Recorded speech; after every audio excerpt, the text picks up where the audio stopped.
Okay, ladies and gentlemen, can we quieten down a little bit? Thank you. Thanks very much.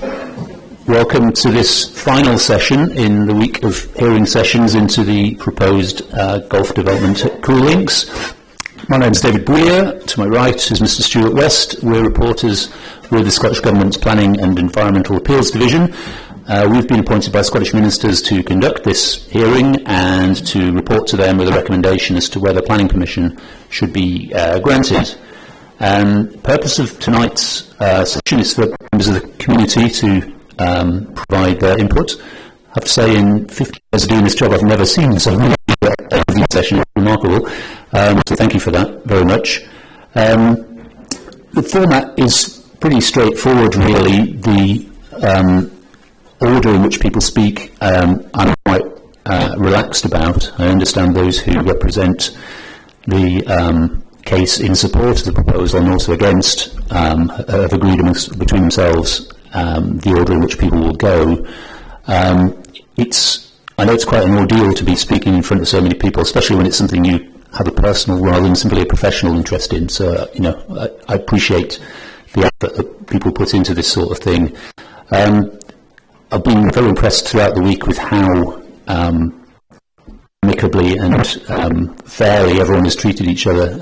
It's a very good, commendable experience, I think, for us. It isn't always the case, and I do hope that we can continue that throughout tonight. I appreciate things you care passionately about. It's quite hard not to groan or issue stage whispers to your near neighbour when somebody's saying something you don't agree with. But if we can try and refrain from doing that, I'm sure it will make it easier for everyone.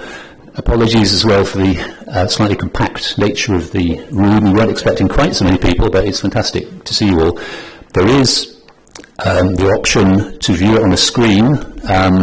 Mr. Ablesmith is very kindly going to stream it from his phone. Okay. Thank you. It's going to be streamed onto the TV screen in the next room. So, if you're very welcome to stay here, but if you're standing and you'd rather be there, then that's absolutely fine. I don't actually know how busy it is in there as well. It may be full as well. But so what we're going to do is I'll effectively, and Mr. West will be sitting and listening, really. The point of tonight is really just for us to hear. So unlike the rest of the week where we've been questions, tonight is really we listen to what you've got to say. I think that was probably all I had to say. The other thing is, usually in these sessions, you can either opt to read all of what you've put in writing to us, or a sort of edited version. It's entirely up to you. We're quite relaxed. We've obviously got your written copy, and we'll take full account of everything that's written. But if you don't want to read all of it out, that's fine. You don't have to. I think that was it. Was any queries from either of the parties, either Mr. Campbell or Mr. Finlay? Any questions as to what we're doing procedurally-wise?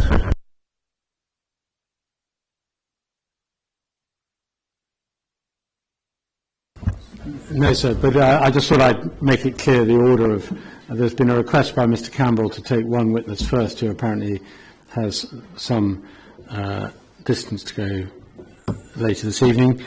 So we're content for that to go first, and then we'll have our witnesses, and then we'll have Mr. Campbell's witnesses. I say our witnesses, those people who have indicated they wish to support. I think we've been through the same procedure.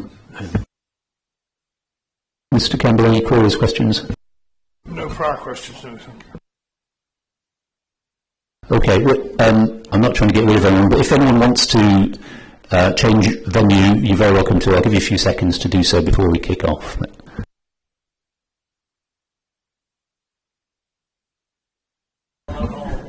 Anyone who's outside, in particular, maybe if you want to whisper to anyone who's actually physically outside the building, or be in the other room, it might be more comfortable, but it's entirely their choice.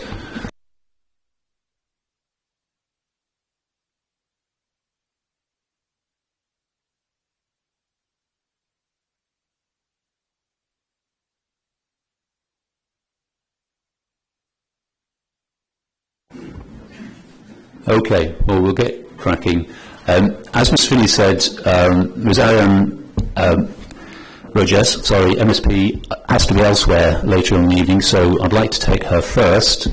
And After that, it will be Mr. Finlay calling those who wish to speak in favour of the proposal first, and then it will be Mr. Campbell calling those who are opposed. Thank you. Ms. Burgess. Sorry, I should have indicated, yeah, please come to the table in the middle. Thank you. Well, operate the microphone, which I'm not very good at. There's a button on the base. You press that once, it lights up, and then when you finish speaking, if you press it again, that'll be great. Thank you.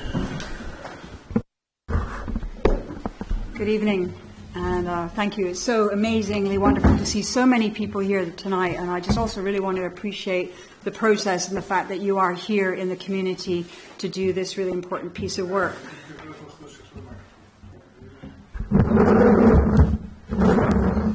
Is that better? Okay, so my understanding is that I really should just read from my statement.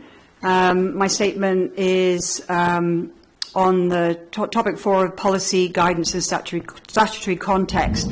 And this statement is most relevant to topic 4 and the public event this evening, which I'm here for. I'm contributing as MSP for the Highlands and Islands region and objected to the proposal in response to concerns raised by constituents. I also serve as convener of the Local Government Housing and Planning Committee and did so when the National Planning Framework NPF4 was passed. There's a statutory context.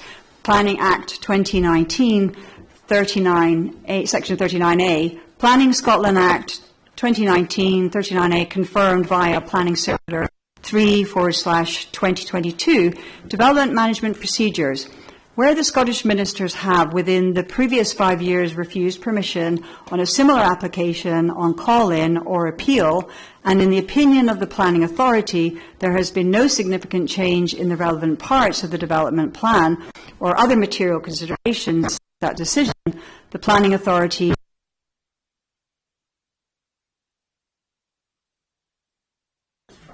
try the other. We've been having some fun with the microphones this week. It's not you, so yeah, try that one. How's that? I like the fact that they're wireless as well. It's good. Okay. Yes, the planning authority can refuse to deal with the application.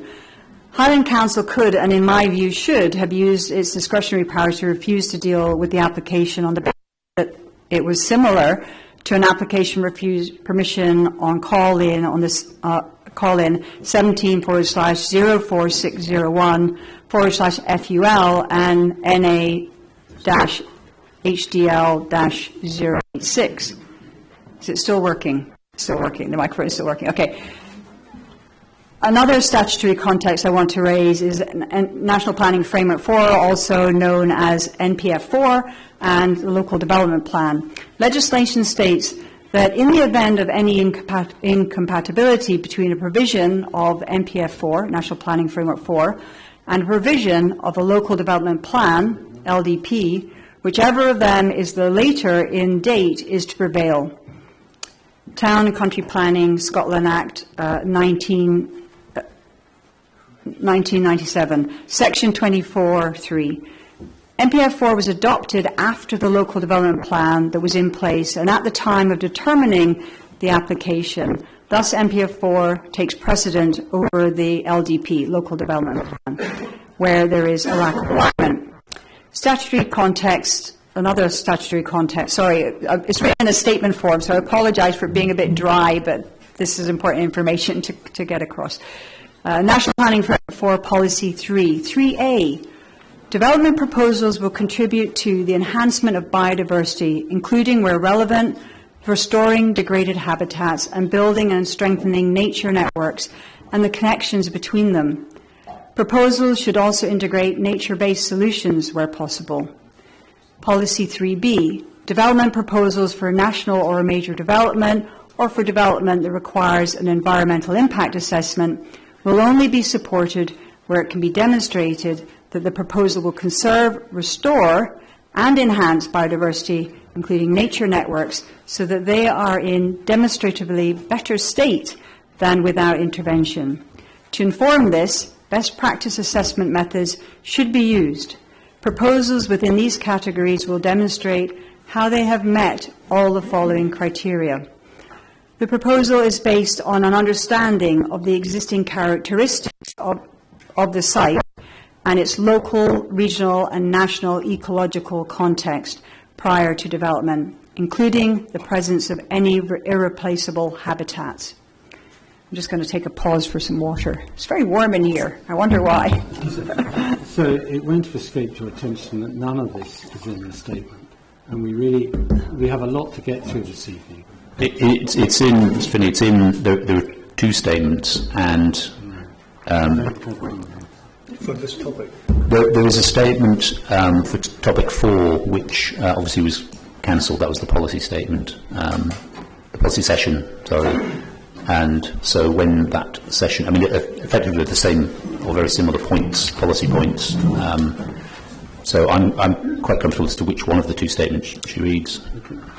Okay, thank you. I'll keep going. So 3D, any potential adverse impacts, including cumulative impacts of development proposals on biodiversity, nature networks, and the natural environment will be minimized through careful planning and design. This will take into account the need to reverse biodiversity loss, safeguard the ecosystem services that the natural environment provides, and build resilience in enhancing nature networks and maximizing the potential for restoration. Taking the applicant's planning statement at face value, 1.5 hectares of the site will have a direct impact on the SSI involving striped vegetation. This alone should be grounds for refusal. However, a closer look demonstrates that the developers claiming mown fairways will not have a direct impact on the SSI, clearly demonstrating a lack of understanding of the existing characteristics of the site and its local, regional and national ecological context. This in turn indicates a lack of careful planning and design, quote, careful planning and design. The applicant appears not to have addressed policy 3A in the National Planning Framework.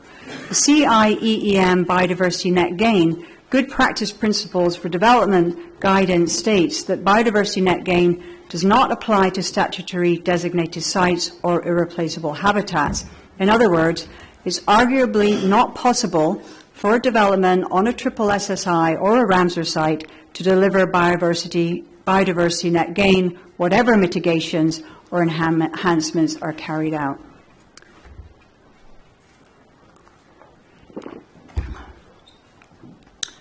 The next context that we need to look at is the national plan. Again, in the National Planning Framework 4 is policy number 4.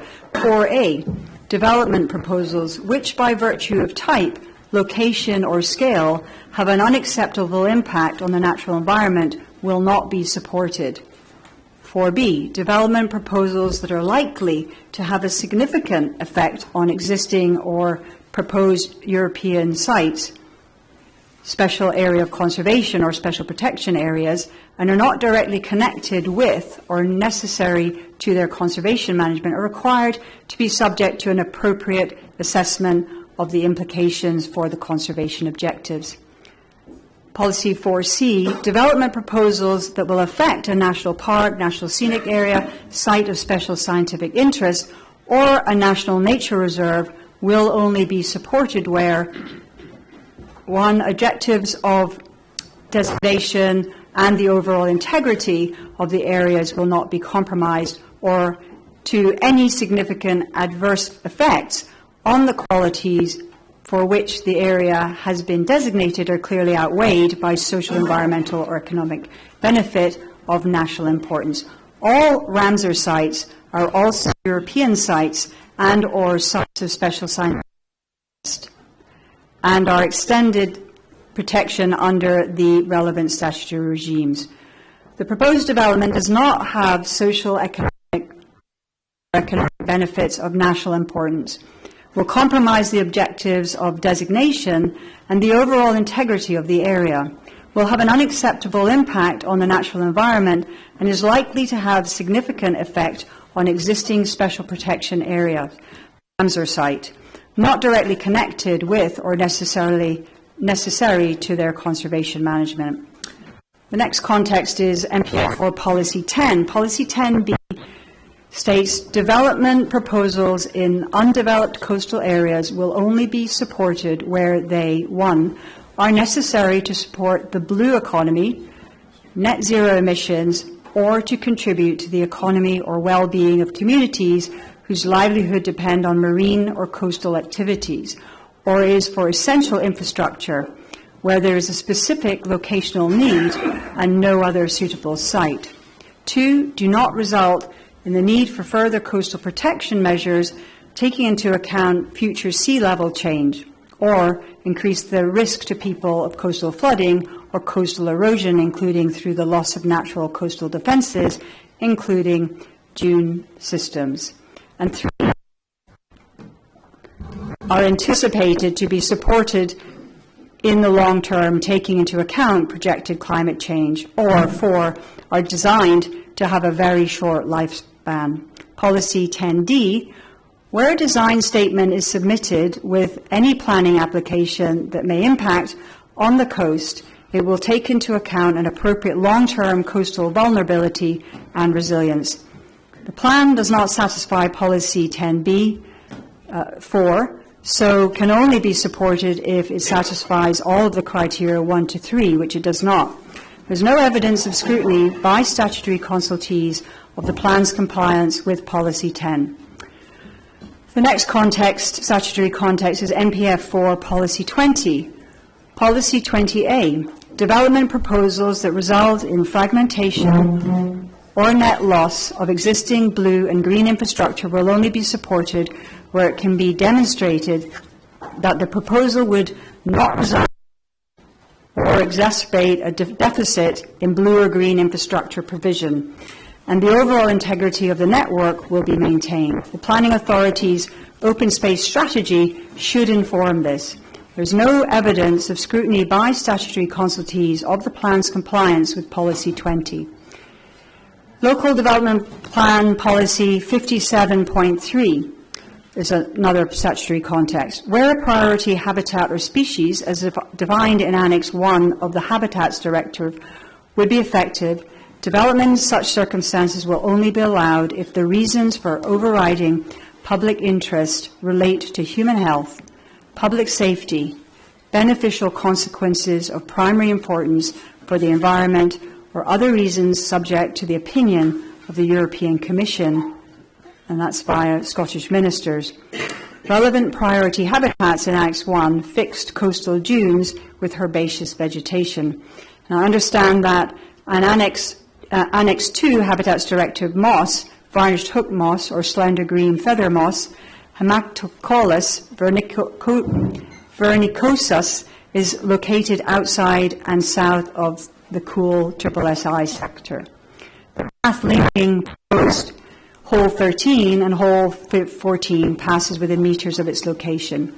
This species is on the Scottish Biodiversity List and is protected under the Berne Convention. The Habitats Directive and the Wildlife and Countryside Act Schedules 1, 5 and 8. It's also on the Red List of the Bryophytes of Britain 2023. Its UK status, last reported to the EC, excluding the discovered Coul population, which is now the most northerly site, can be found in the European Community Directive on the Conservation of Natural Habitats and the Wild Fauna and Flora 92/43 EEC. Fourth report by the United Kingdom under Article 17, document AB03. The application will result in adverse impacts upon the notable invertebrate fauna of Coul Links. That was a key conclusion in the 2019 Coul inquiry, and nothing has changed. A further statutory context is a Local Development Plan Policy 58. Development that is likely to have an adverse effect individually or cumulatively on protected bird species will only be permitted where there is no other satisfactory solution and the development is required in the interest of public health or public safety. Coul Links hosts a number of species that feature on the Birds of Conservation Concern list. including Dunlin, red listed and of most concern, teal, widgeon and oystercatcher on the amber list. A further statutory context that we must consider are the Ramsar sites. The Ramsar Convention was adopted on the 2nd of February 1971. It came into force in the UK the 5th of May 1976, and the Dornoch Firth, the Lochfleet Ramsar site 897, was designated on the 24th of March 1997. And although the UK government, through DEFRA, is the relevant contacting party for the purposes of the conservation, practical arrangements in relation to Ramsar sites in Scotland are devolved. And I can confirm that the Scottish Government is currently reviewing its policy position on Ramsar sites, and a revised policy statement will be published before the end of 2024. This information was secured in response to my written parliamentary question submitted to the hearing by another party as PB 004.322. And finally, the statutory context related to the Verity House Agreement, submission C4072. The Verity House Agreement is an agreement between COSLA and the Scottish Government, but the granting of planning permission would trigger obligations of the UK Government under Article 3.2 of the Ramsar Convention.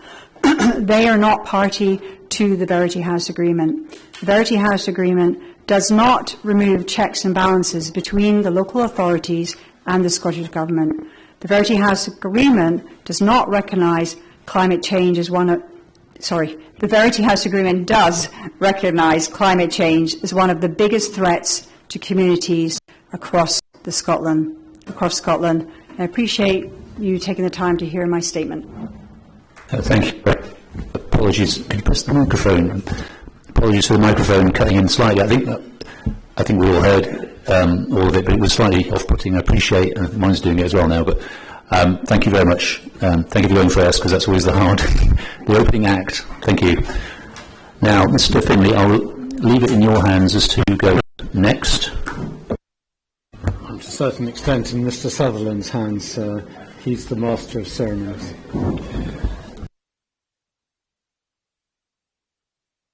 Okay, I believe we're going to have some microphone attention. If we just bear with us for a second.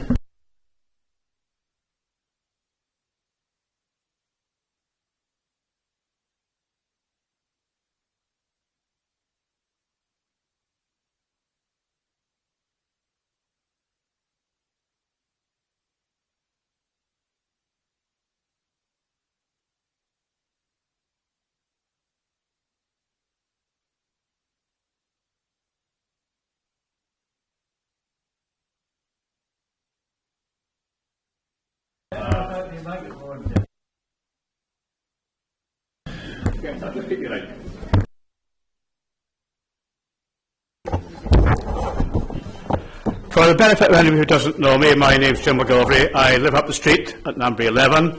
It's a house my father bought in 1961. Strangely enough, it's a house that my wife's great-grandparents built in the early 1900s. In days when there were 100 bairns in this school, primary school, and 80 infants under the age of 5.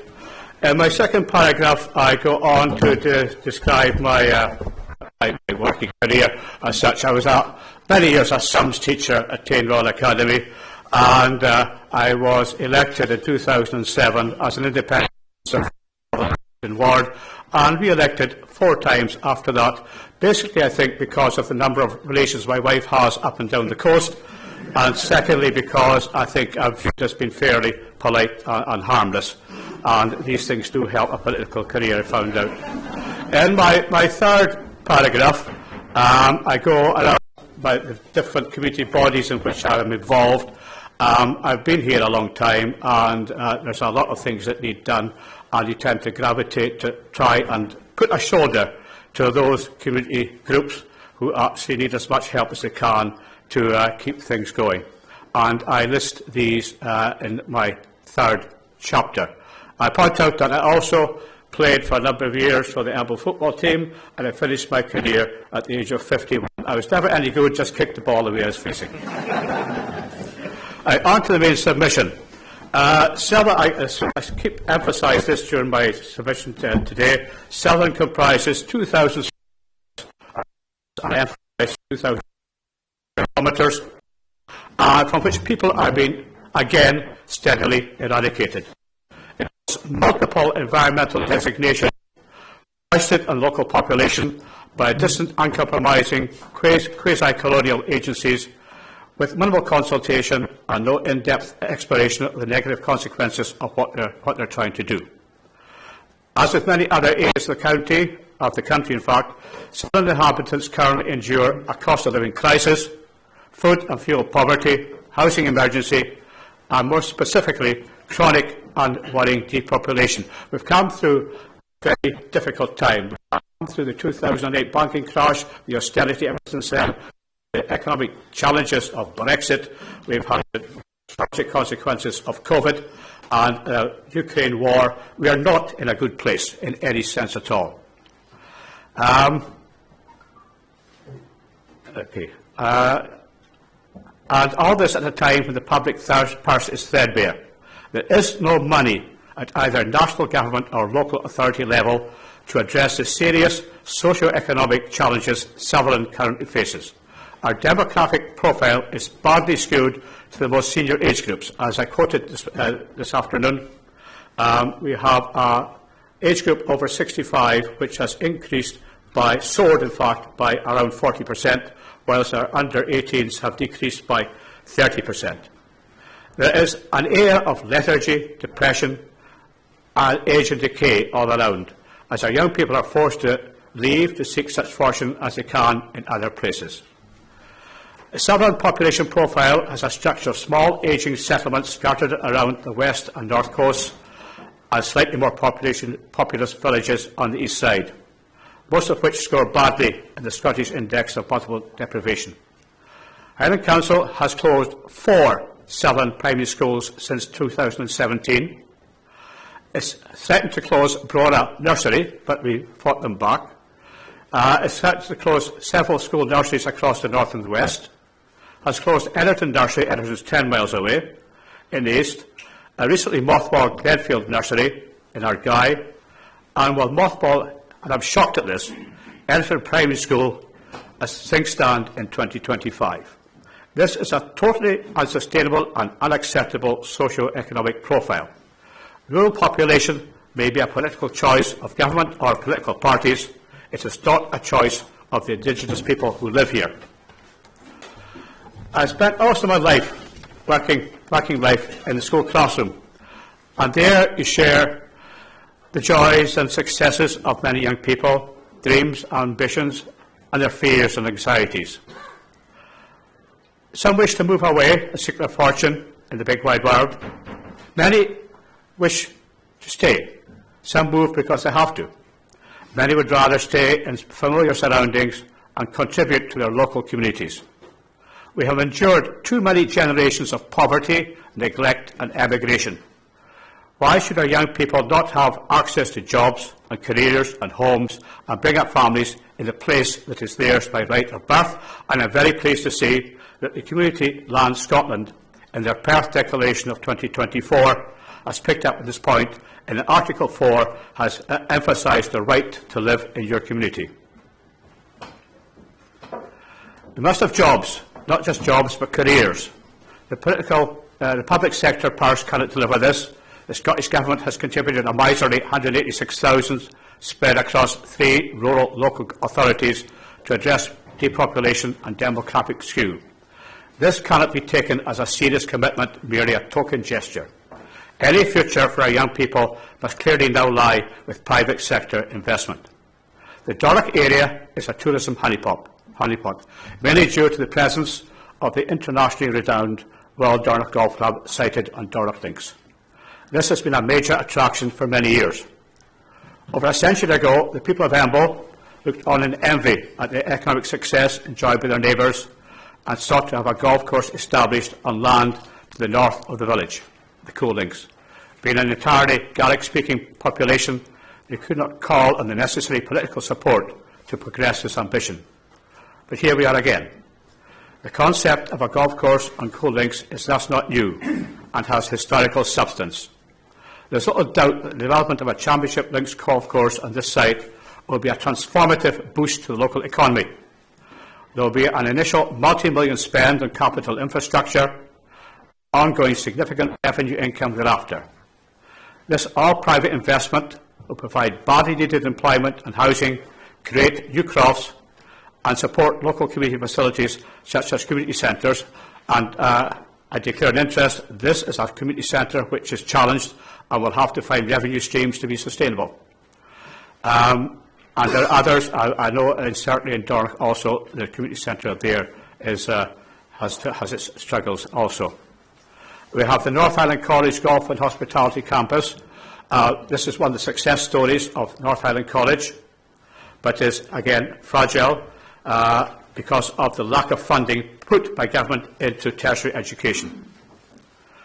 And also, if you even take things like our local churches, even Dornoch Cathedral, there are stresses there in need of a financial revenue stream. So we need all this to provide the funding and expertise to help integrate also the biodiversity of a significantly decaying area of land. I think that has been admitted by both sides in the course of this afternoon's hearing. Again, I emphasise, with 2,000 square miles of wilderness on our doorstep, outside that door, it would be highly blinkered, condescending and dismissive to deny our reasonable ambitions for a few hectares on Coul Links. Rather than having to continuously endure apathy and lethargy and age and decay, we can aspire to enjoy a future involving youth and enthusiasm and vitality and vigour. And I truly hope that Scottish ministers support this application. Thank you.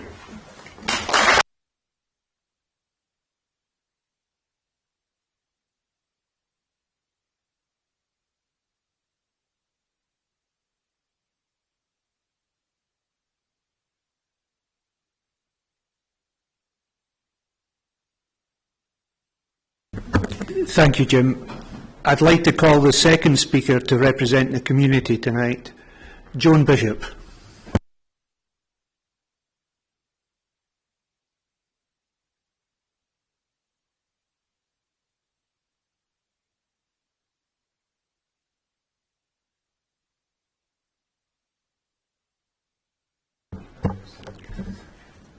Does it work?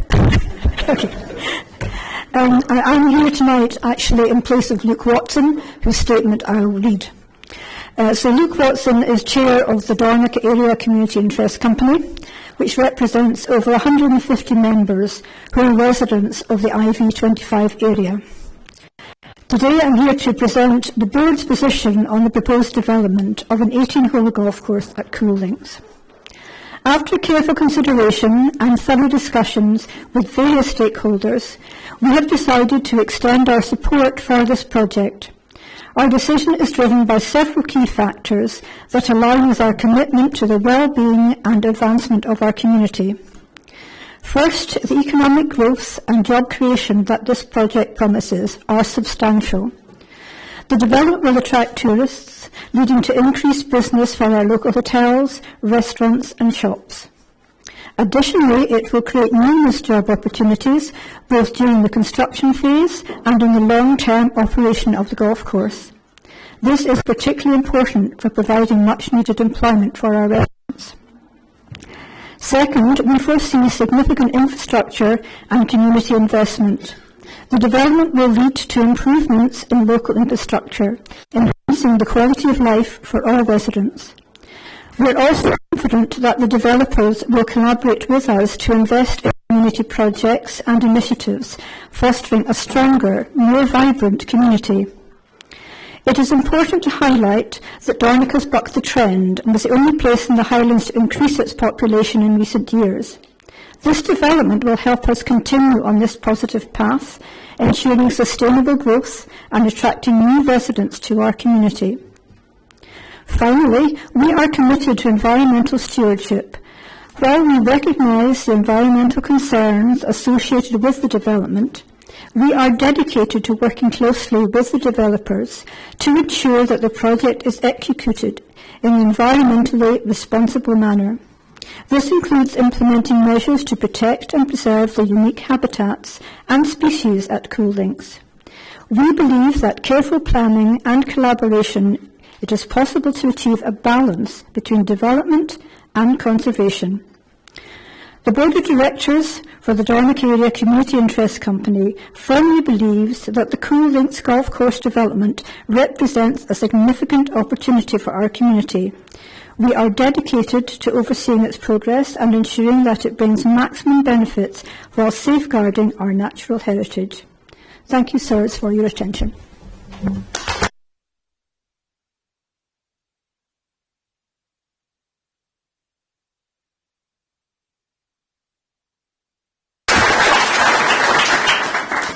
Thank you, Joan. Could I please ask Deirdre to come and speak on behalf of Brora? Thank you.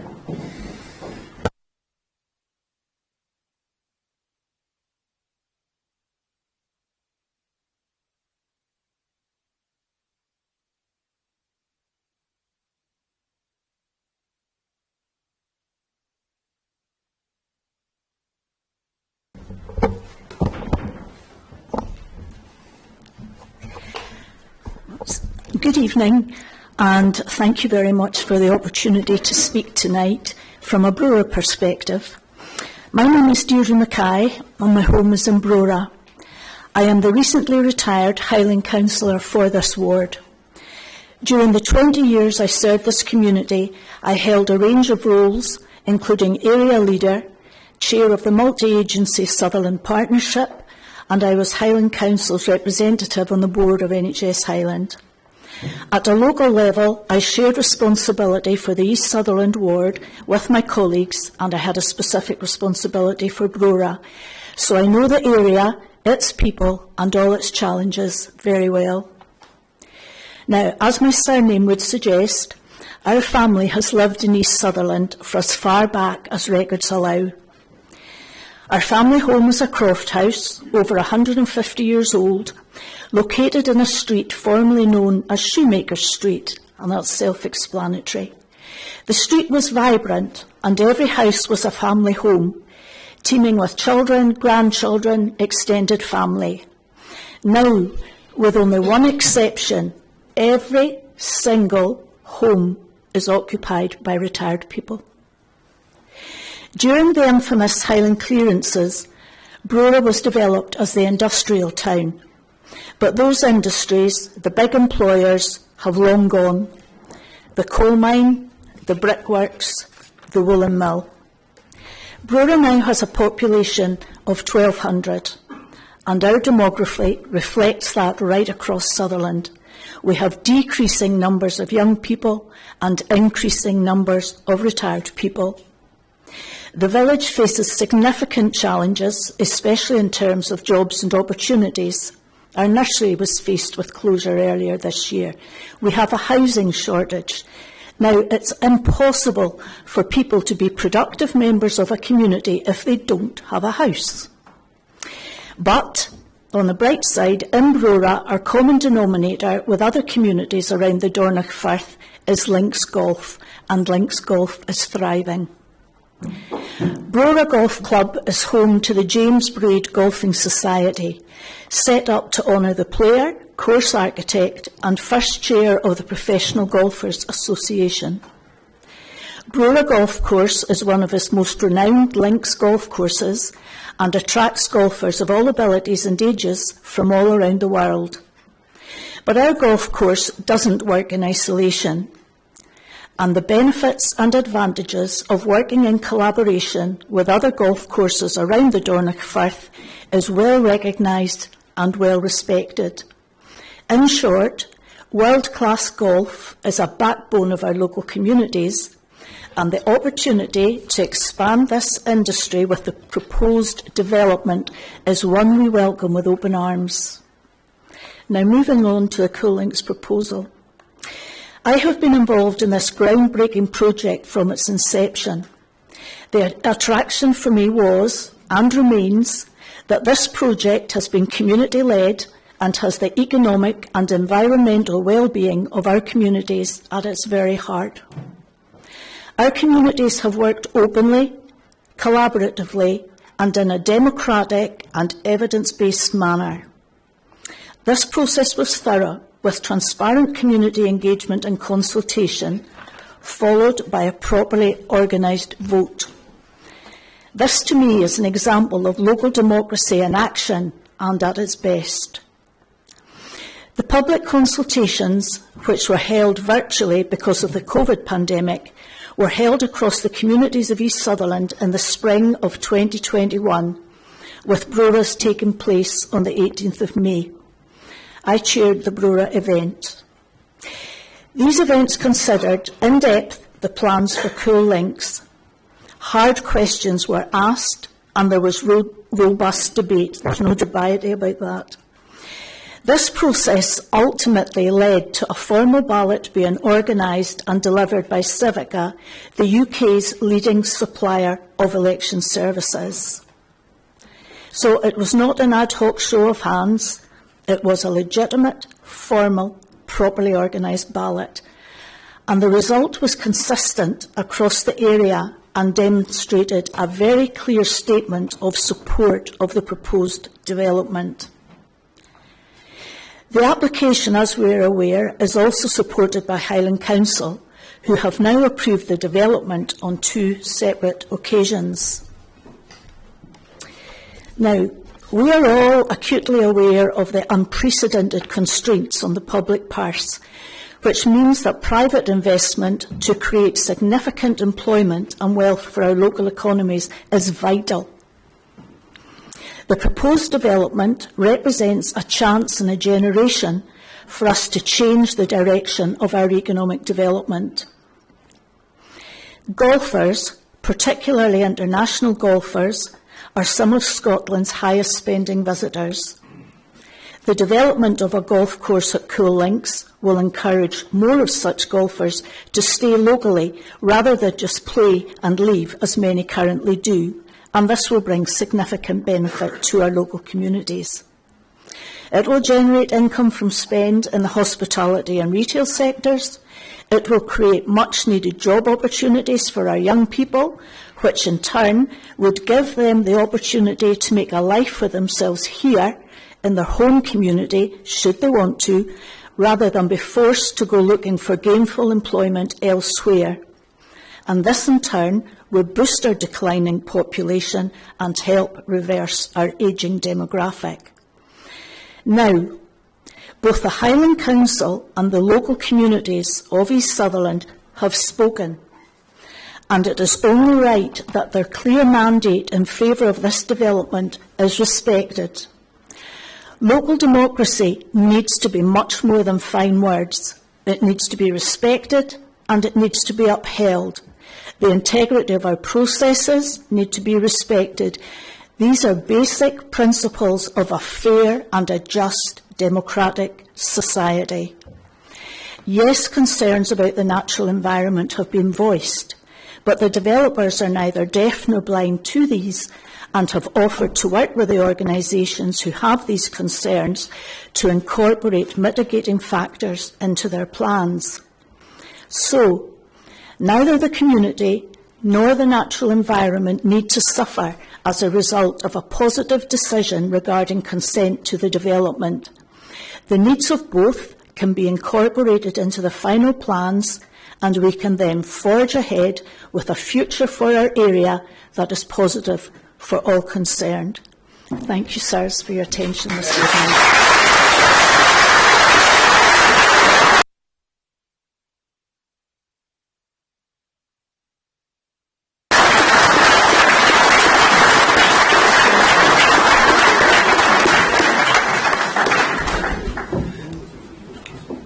Many thanks, Deirdre. Could I ask Paddy Murray, please, to speak?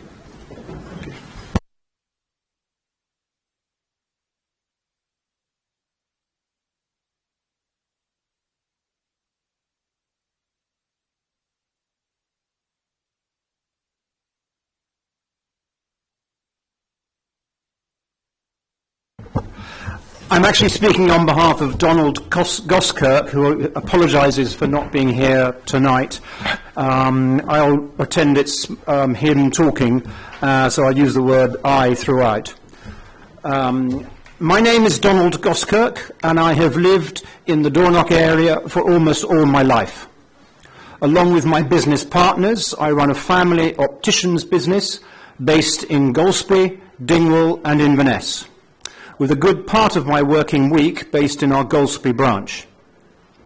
It's almost 30 years since I became involved in the family business, and I'm proud to report that my oldest son is now working in our business and plans to remain in the north of Scotland. With my professional life, I'm treasurer of an independent church based in Dornoch.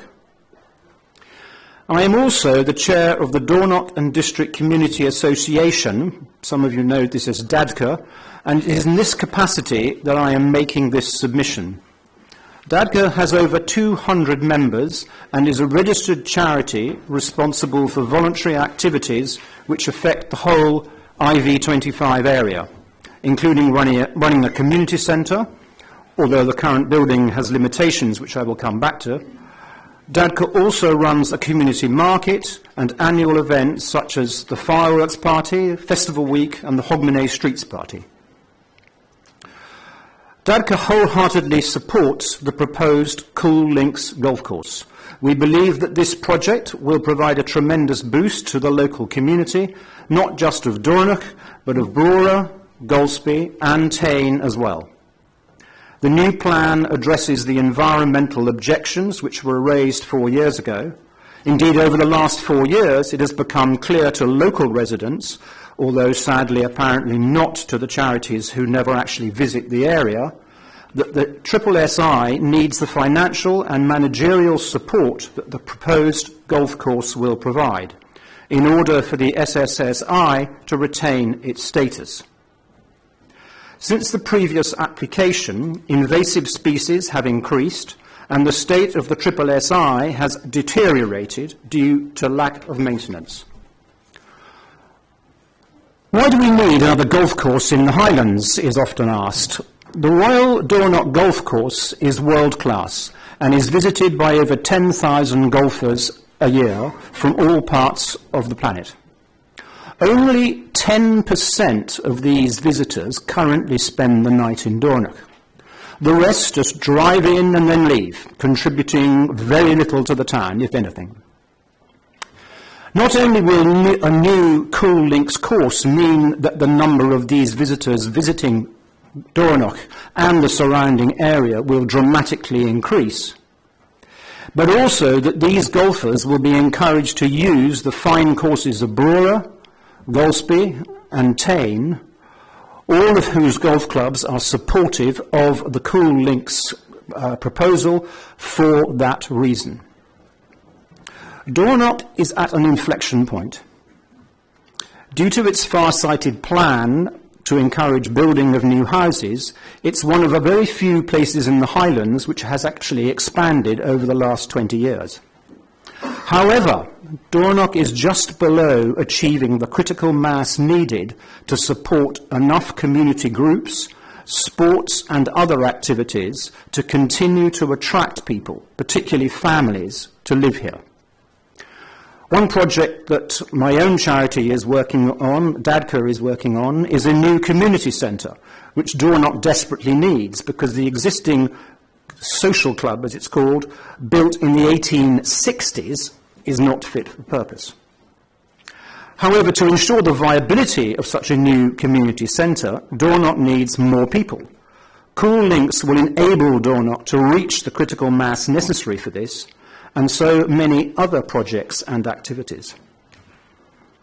Without it, Dornoch will almost inevitably sink into decline along the trajectory of the rest of the Highlands north of Inverness. Nothing will beckon but the vicious circle of declining and ageing population, the closure of schools, and the diminution of community groups, sports and activities.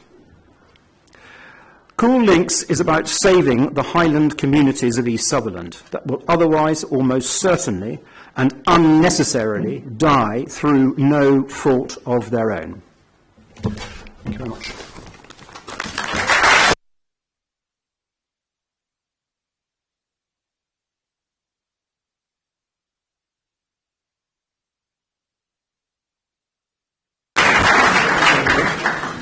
Thank you, Paddy.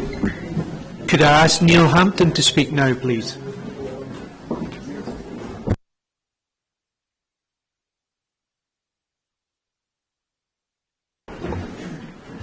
Good evening.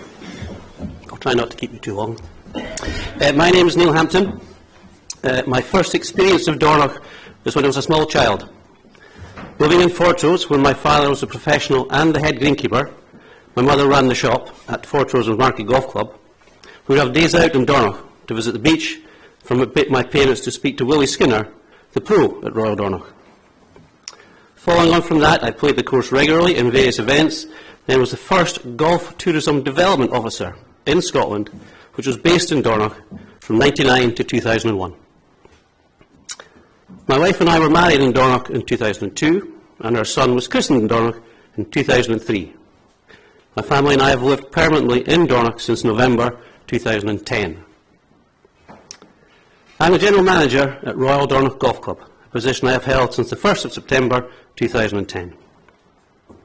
The role I was given was not just running the golf club, but ensuring the club is part of the community and plays its part in the growth of Dornoch. To bring the club back to this position, I was a board member of DATCHIC, which has been mentioned already, the Community Interest Company, and chaired a steering group of the Dornoch Business Improvement District, which was successful in bringing the bid to Dornoch at the beginning of this year.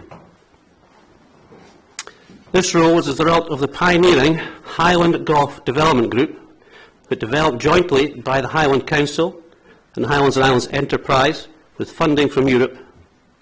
The report from the Highland Golf Development Group was published in 1999, and it recognised that activity tourism, and golf in particular, were already very important to the Highlands, and their overarching objective was, to quote, to maximise the benefits of golf to the local communities in the Highlands.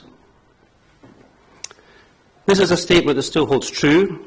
From those beginnings, a group called Golf Highland was formed with golf clubs, accommodation providers and the public agencies. The group continued its work until 2007. I had moved into golf club management in 2001 and was approached in 2015 regarding this group and whether it could be restarted to bring the focus back to golf tourism. A volunteer board was formed, and since then we've recruited 32 member clubs in the Highlands, pay an annual fee that allows a series of marketing initiatives to be undertaken. This has led to an increase in the value of golf tourism to the member clubs from 5.8 million in 2018 to over 9 million in 2023. One statistic is also worth mentioning is the value of caddying to the local community. This season at Dornoch we had over 130 registered caddies, both full and part-time, of which 35 were non-members of the club and came from the surrounding area to work. Number of caddy rounds for this year is well in excess of 7,000, and at an average of £100 per round, this provides a substantial sum that is fed directly into the local community. For many of our caddies, the work gives them exposure to high net worth individuals, and these interactions can give them opportunities both in behaviour and also future skills and jobs. All of the above gives a taste of what golf and golf tourism can bring to the Highlands, and why the existing clubs wish to see more golfers come to play, stay and enjoy all that the area has to offer. In conclusion, I wish to reiterate my support, as I believe the proposed development will provide a necessary economic boost that is required to create sustainable jobs and provide our children with the potential for a future in the area where they grew up. Thank you.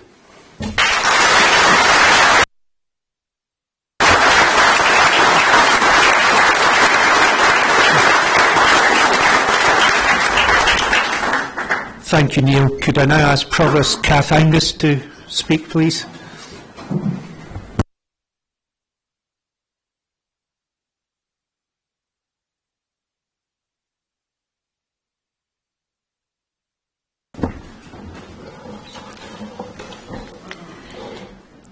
This is a statement on behalf of the Dornoch Area Community Council.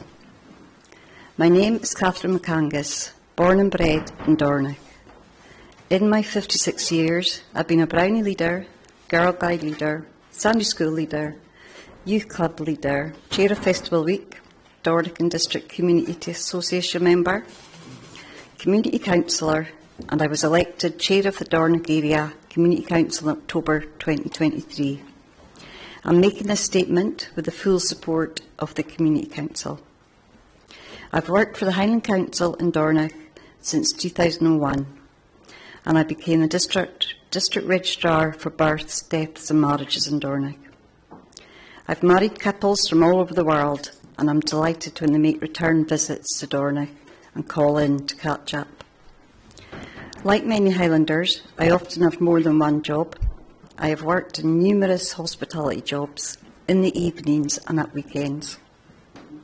For all of my working life, I've dealt with the public, and I believe this has given me a great understanding of what Dornoch and Embo people need and want.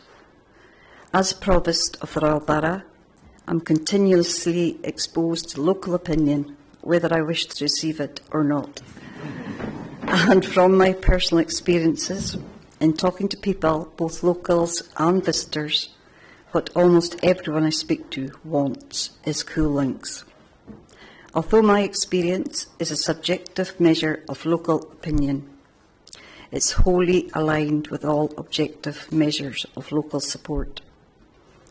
Personally, I've always been in favour of the development of the golf course at Cool Links. Keeping the youngsters in Dornoch, stopping it becoming too much of a retirement area is the main reason.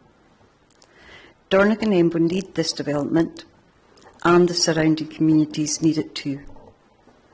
The few locals that say it will spoil Cool Links obviously haven't visited Cool Links in the last few years. It's clearly deteriorated and is now difficult to access. We need more money into our lovely villages, and that will not happen by sitting doing nothing. Our children need jobs and careers to keep them from having to move away, and let them raise their children the way we were raised, safe, healthy and privileged. I, my family and the Community Council give our full support to this amazing opportunity and the multiple benefits it will deliver to our local communities. Many thanks.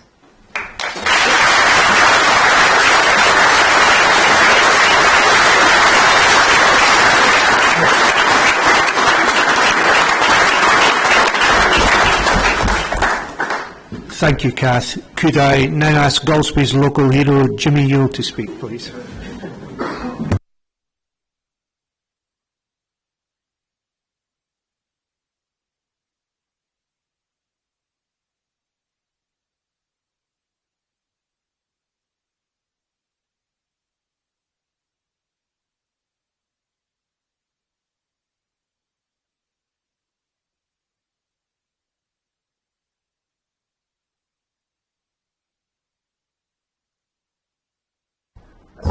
I don't normally need it. Firstly, it was very stupid of me. I didn't realise I was speaking on behalf of Golspie, so it's slightly changed from the tome you read, but it's not much different, okay? Thanks for coming up, guys. Appreciate it.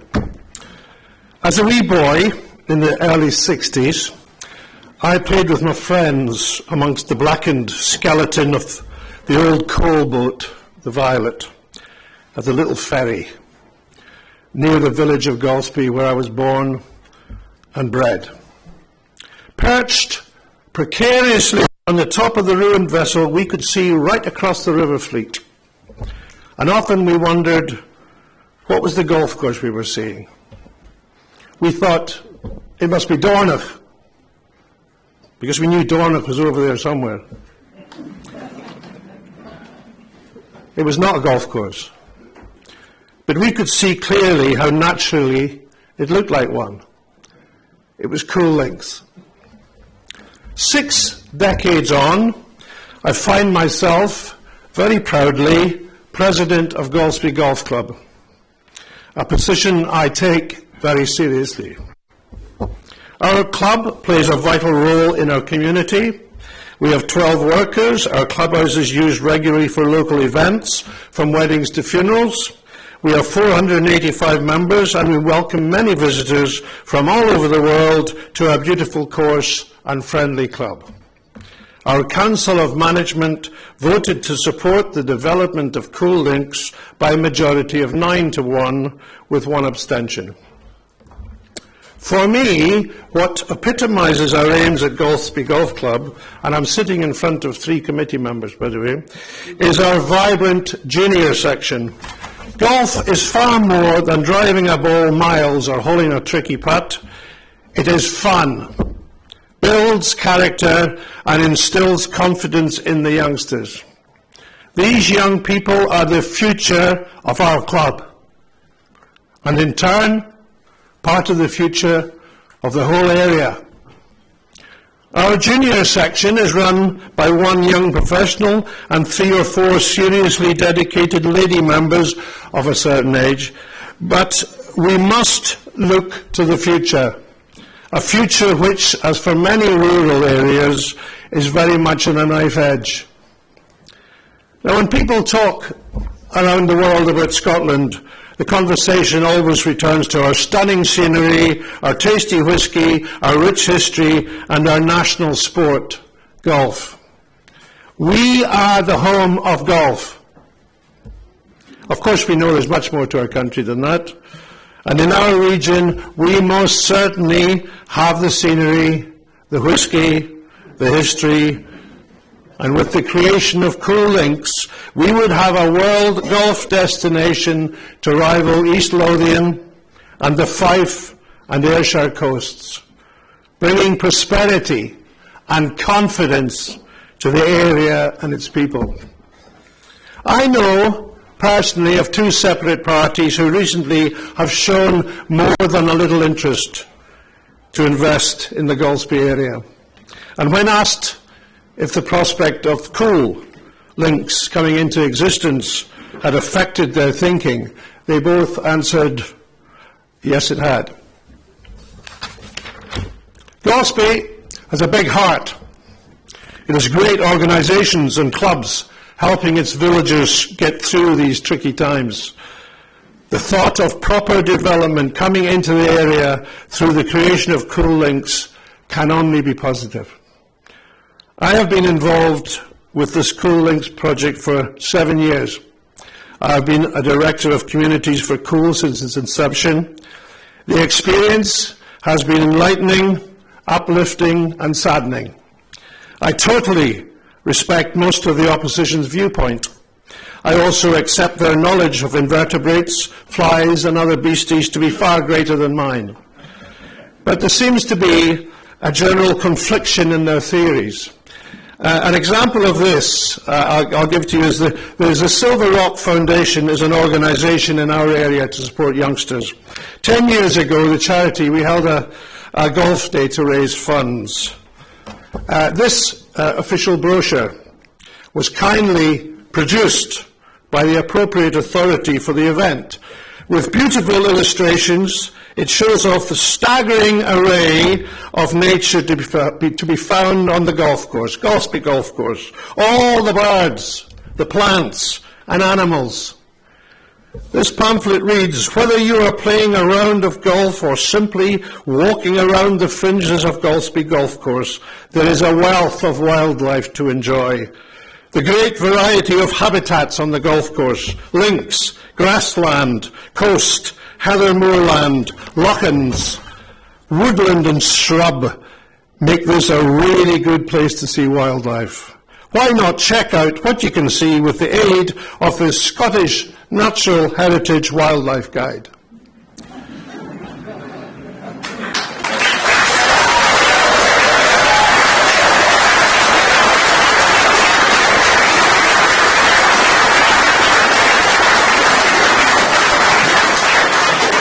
Scottish Natural Heritage, which on the 24th of August 2020 morphed into Nature Scot.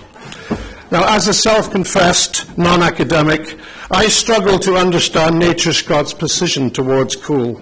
In their helpful literature, they on the one hand trumpet the joys of the beautiful wildlife to be found on Golspie Golf Course, yet oppose so vehemently the prospect of a golf course being situated across the River Fleet, not a mile from Golspie. It seems they would prefer to see Coul Links stay as the deep, dying jungle it is today.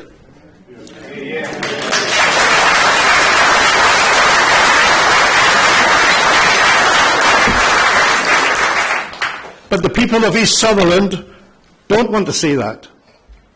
They made their views very clear in June 2021, when, as we've just heard in an official poll, 69.2% of votes were cast in favour of Coul Links. Now, one of these voters was a young local man who was passionately about the creation of Coul Links.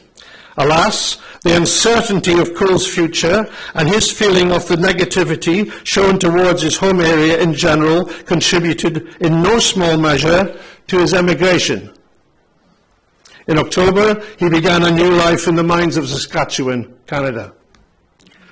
I believed the Highland clearances was a sad part of our history that we could all learn from. It seems the thing we've learned from history is that we never learn from history. Now, it could be said we are experiencing a 21st century Highland clearance, albeit not as violent, thank the Lord, not as violent, but a clearance nonetheless. From time immemorial, people have moved. In East Sutherland, as you've heard tonight, we have an ageing Indigenous population, and we have a low birth rate. We also have a growth in incomers from the more affluent south, who in retirement have found the way of life they were craving, the peace, the beauty, the freedom, and they are most welcome and generally add immensely to community life. But we need to welcome new, younger people to our area to join with our young people. Hence, we need new opportunities for employment. We desperately need the socio-economic benefits the proposed development would undoubtedly bring. So we must find a way for government, environmental groups, developers, and the local community to work together to see Coul come to fruition in an ecologically friendly manner. Golspie looks forward to playing its part with the developers as they strive to fulfil their commitment to make Coul Links the special place we know it can be. The greenest, greatest golf course ever created. The course, the golf course, the young boys on the wrecked boat thought they saw all those years ago. It was reassuring to see democracy at work this week in the Emma Hall, and I thank you. Democracy, which nationally and locally must always be respected. So I hope the integrity of the people of Golspie, 72.6% who voted in favour of Coul Links, will also be respected. I love my home of Golspie, my home of Sutherland. This is a huge opportunity for our home, for our future. An opportunity which will never, never be afforded to us again. Please, allow us to grasp it with open arms. Thank you, sirs, for your attention this evening.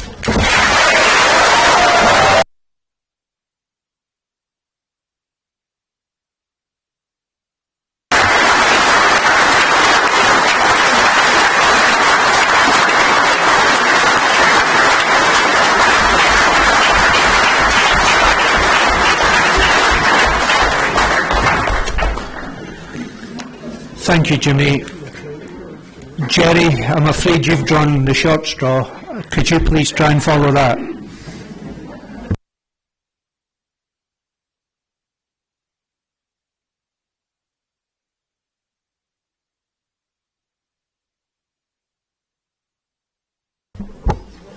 Good evening. I can't follow that, and I'm not going to try. You've been sitting there long enough. My name's Jerry Bishop. I first came to Dornoch, excuse my voice, I'm just getting over a cold. I first came to Dornoch in 1980, and I currently live in the house that my wife's parents built in 1973.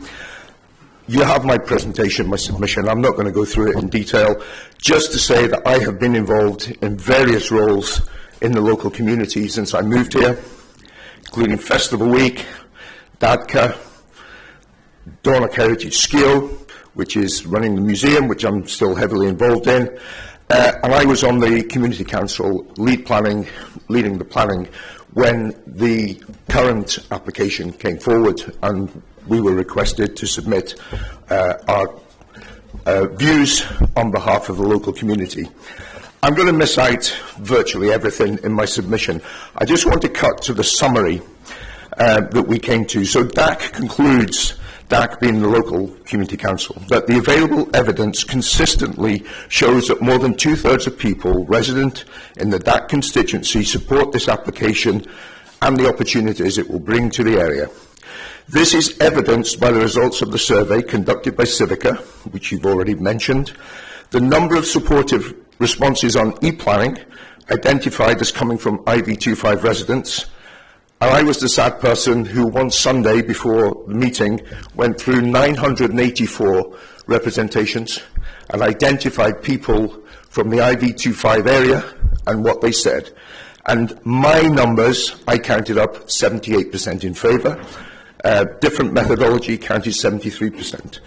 So in conclusion, DAC hereby lends its support to the planning application and calls on the various statutory consultees to work with all parties to find a way of ensuring this project can be delivered successfully for the benefit of not only the residents of Embo and Dornoch, but also those living in the travel to work area in East and Central Sutherland.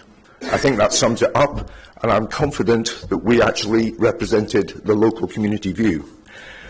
If I may just add that it's therefore galling to hear representatives of the Scottish Green Party proffering a policy of local democracy in communities, whilst at the same time working to deny the clear wishes of the vast majority of our local community.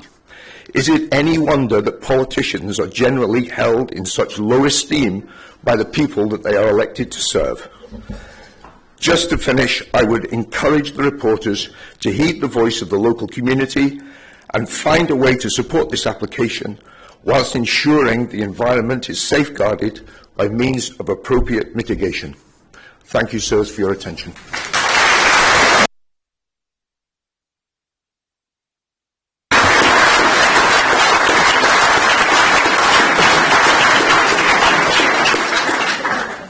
Thank you, Jerry. Could I now ask Elizabeth Connell to speak? Thank you. Jim, is she here? Is she coming? That's right.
Hello. Sorry, I'm very nervous. So, my My name is Elizabeth Connell. I'm writing in support of Coul Links on behalf of myself, my husband, our business, Connell Outdoor Pursuits, and our 2 bairns. I probably won't read out everything, but just I grew up in the village, parents and grandparents grew up here, schooled in Dornoch Primary, Dornoch Academy, graduated from UHI with a degree in business management. Husband and I purchased our home over 20 years ago and decided to stay and raise our family. It was a family home built by my great-great-grandfather and great-great-uncle over 120 years ago. Choosing to stay and raise my family has not been easy. The declining economic environment north of Inverness has seen many public and private facilities close. Banks, police stations, post offices, council offices, early bus services, libraries, even schools are all gone. Using day-to-day services is getting more and more difficult, especially when the last of our banks in Sutherland will soon also be closing. Finding secure full-time employment locally is difficult. I've been lucky that after the bank where I worked closed, I was able to retrain and find further permanent position. But my husband has been made redundant and had to become self-employed and create his own business in the tourist industry to gain income. Any investment in the area will create meaningful employment should be immediately welcomed. Together with the direct job creation and knock-on effect of all other local businesses would be beneficial, and I know that everything has been discussed already extensively.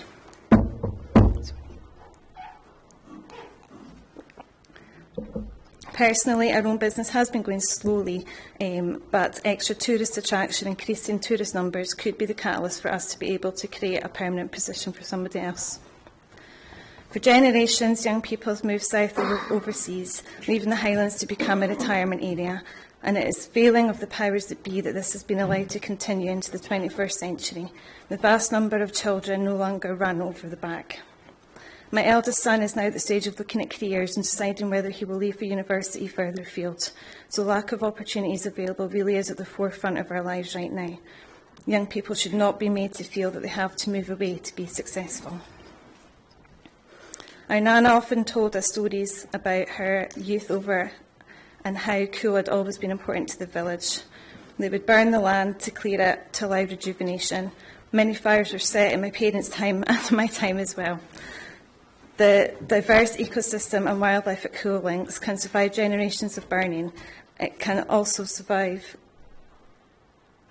losing a small area to a golf course, particularly when it will be able to full environmental restoration and sustainable protection management plan. What it won't survive is the ever-growing, all-encompassing gorse, birch and other invasive scrub that will continue to deteriorate along with the Sutherland economy and youthful population. The objector groups are far removed historically and physically from the area, analysing data, most of them without ever setting foot anywhere near the place. And I doubt they will put their money where their mouth is and provide financial support to maintain Coul Links and economically support the surrounding area. It's abundantly clear that the Highland Council is broke, the Scottish Government is broke, and that the UK Government is broke. Only investment coming to Sutherland directly is from private business. I'm delighted that our neighbouring villages benefit from wind farm funding, however, Embo is not so lucky. So having 5% community equity share in Coul Links Golf Course and the hotel and funds distributed by the Coul for communities will hugely benefit our community for generations. Along with other benefits pledged by the owner of Coul Links, this opportunity should not be taken from us.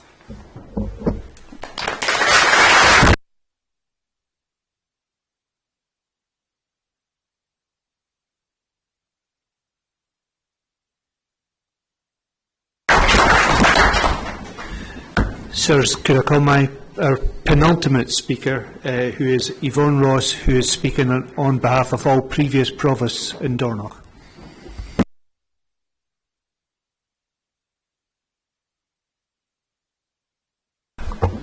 Not sure I need a microphone either, but never mind. I can't beat Jimmy with my statement though. So anyway, this statement is from all the provosts who have served, the 4 of us who have served over the last, I don't know, probably 50 years. And my name is Yvonne Rose, and I've been a Dornoch resident for all of my life, born and bred here. I have served the community as a community councillor for over 25 years. I was the provost for 13 years, director of the local development group, guide leader, youth worker, chair of the Hogmanay Street Party, and as part of various other community groups.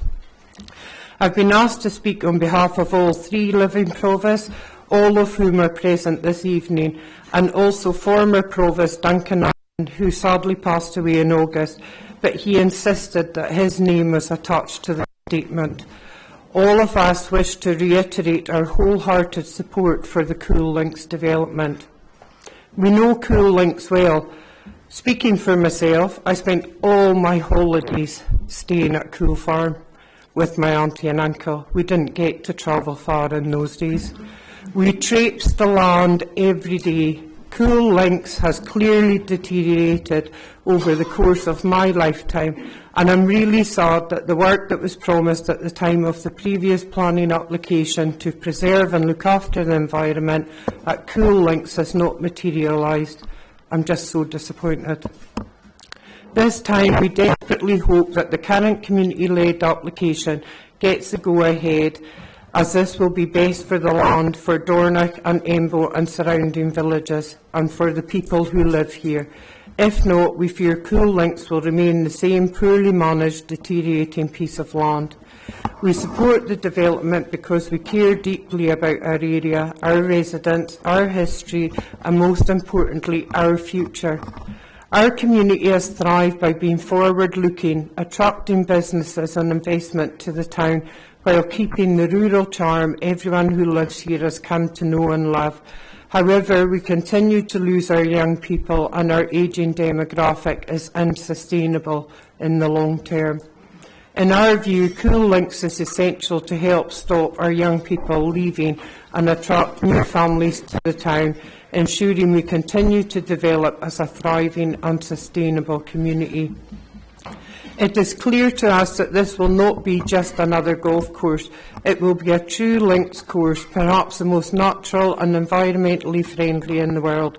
Being associated with Mike Kaiser, widely recognised as the greatest golf developer on the planet, and Bill Coors, one of the world's leading golf architects, it will attract high-spending golfers from all over the world.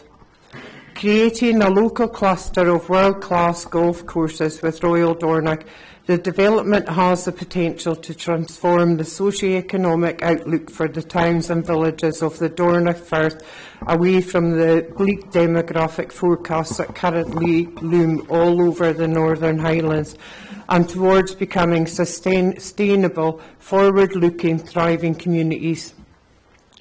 Dornoch is substantially more prosperous than its neighbouring communities, due mainly to Royal Dornoch's Championship Golf Course, which is currently ranked number 2 in the world outside the US by Golf Digest. However, the great majority of current visitors to Royal Dornoch do not stay a single night in or anywhere near Dornoch. By having the world-class golf course at Coul Links, we hope that visitors would want to stay in the area and play all of the magnificent courses that we have. If the proposed new golf course is as successful as expected, and there is no reason for us to believe that it will not be, it will hugely increase the tourist spend locally, it will create jobs, it will help keep our young people in the area and bring in new families. It will bring in children for Dornoch Academy. It will enable the town to support a new community centre alongside the new car park and sports facilities that have recently been built. In short, it will create demographic critical mass, enabling Dornoch and other local communities to become sustainable, levelling up without any government subsidy. The overwhelming majority of local residents know that the environmental argument against us is weak. We have walked both Coul Links and the Royal Dornoch golf courses since our childhoods, and we have witnessed both the deterioration of Coul Links and, in contrast, the magnificent environment created and sustained at Royal Dornoch. We know the environmental case deep in our bones. This is our homeland. We want an outcome that respects local democracy. We want an outcome that is fair and just. We want a chance for our communities to survive. We want this development to be allowed to go ahead. Signed by Garth, Paddy, Yvonne and Duncan. Thank you for your time.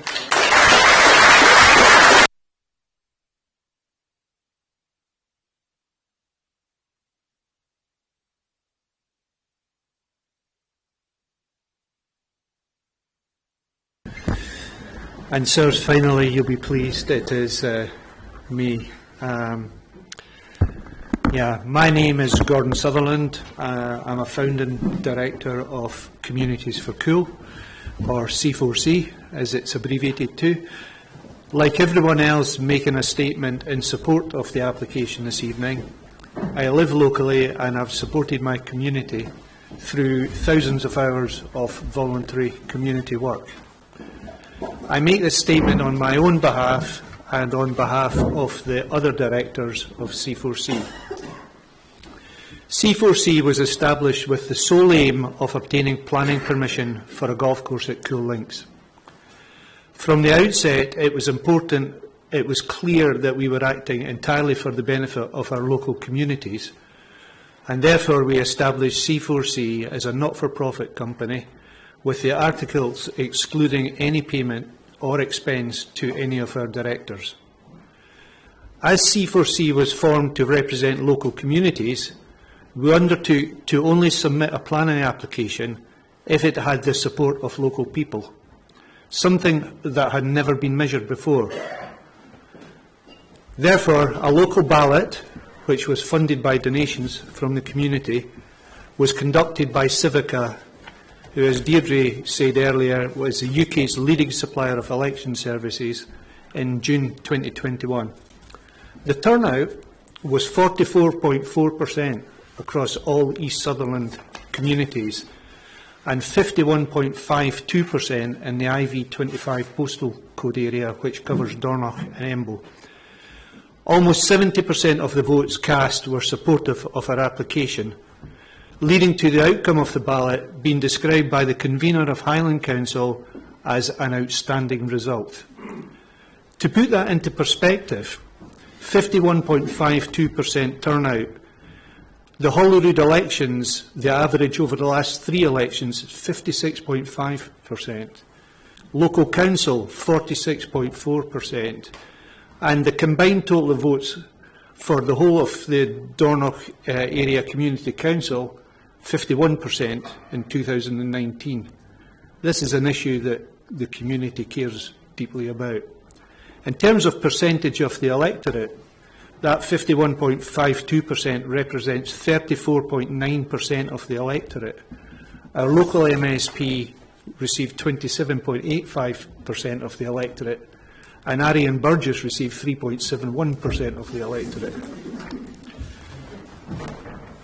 Our application has the support of the Highland Council, who have now approved the development of a golf course at Cool Links twice. Our application is also supported by a cross-party group of politicians representing parties that collectively receive 98.1% of the constituency vote across Scotland in the Scottish Parliament elections in 2021. Sirs, as I think it is obvious this evening, support for our application is clearly the settled will of local people. My intention this evening was to go on to read the rest of my statement, which expressed my thoughts on Not Cool, the Self-Styled Conservation Coalition, Peter Batten, Ariane Burgess and others who have objected. However, all of that is already on record. And given the turnout tonight, which I can't help feeling may reflect local support for our application, I really feel it would be churlish. So, in conclusion, our application is demonstrably supported by the people who actually live in East Sutherland. It will create a world-class golf course that will attract golfers to play and stay in the local area. It will impact only 14.7 hectares, 1.19%, and directly impact only 1.5 hectares, 0.12% of the Lochfleet SSI. It will provide the money, machinery and manpower to fully restore and sustainably protect the environment of Cool Links in its entirety, but of course only as agreed with Nature Scott and under its guidance. It will create many jobs both locally and further afield. It will help our young people, the real endangered species, to stay in the area. It will attract new young families to the area, and it will enable many other benefits to be provided to local communities. Sirs, in closing, I would like to thank everyone who has spoken in favour of our application this evening, and also yourselves over the course of the week for conducting the hearing so fairly and so well. But most of all, I would like to thank all our incredible supporters who have turned up this evening from all over East Sutherland. My friends, it is truly humbling to see your support for our application. Thank you.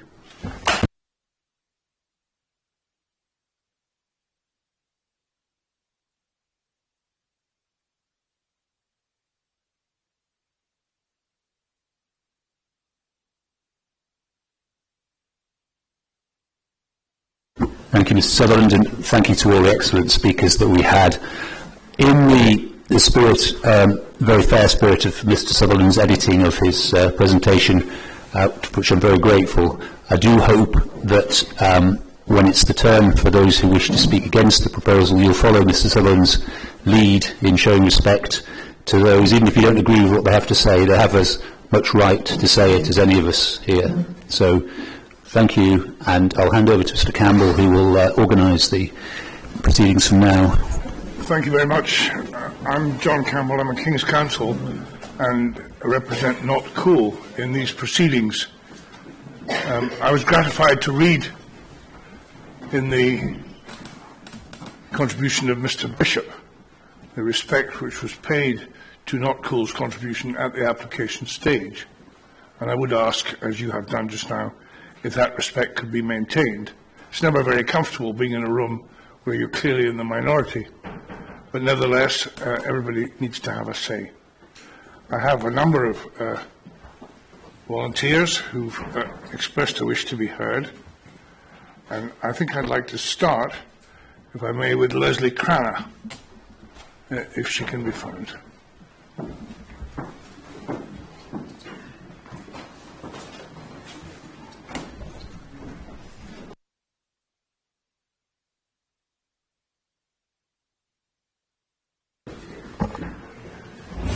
Good evening, into the Dragon's Den. My name is Leslie Cranagh.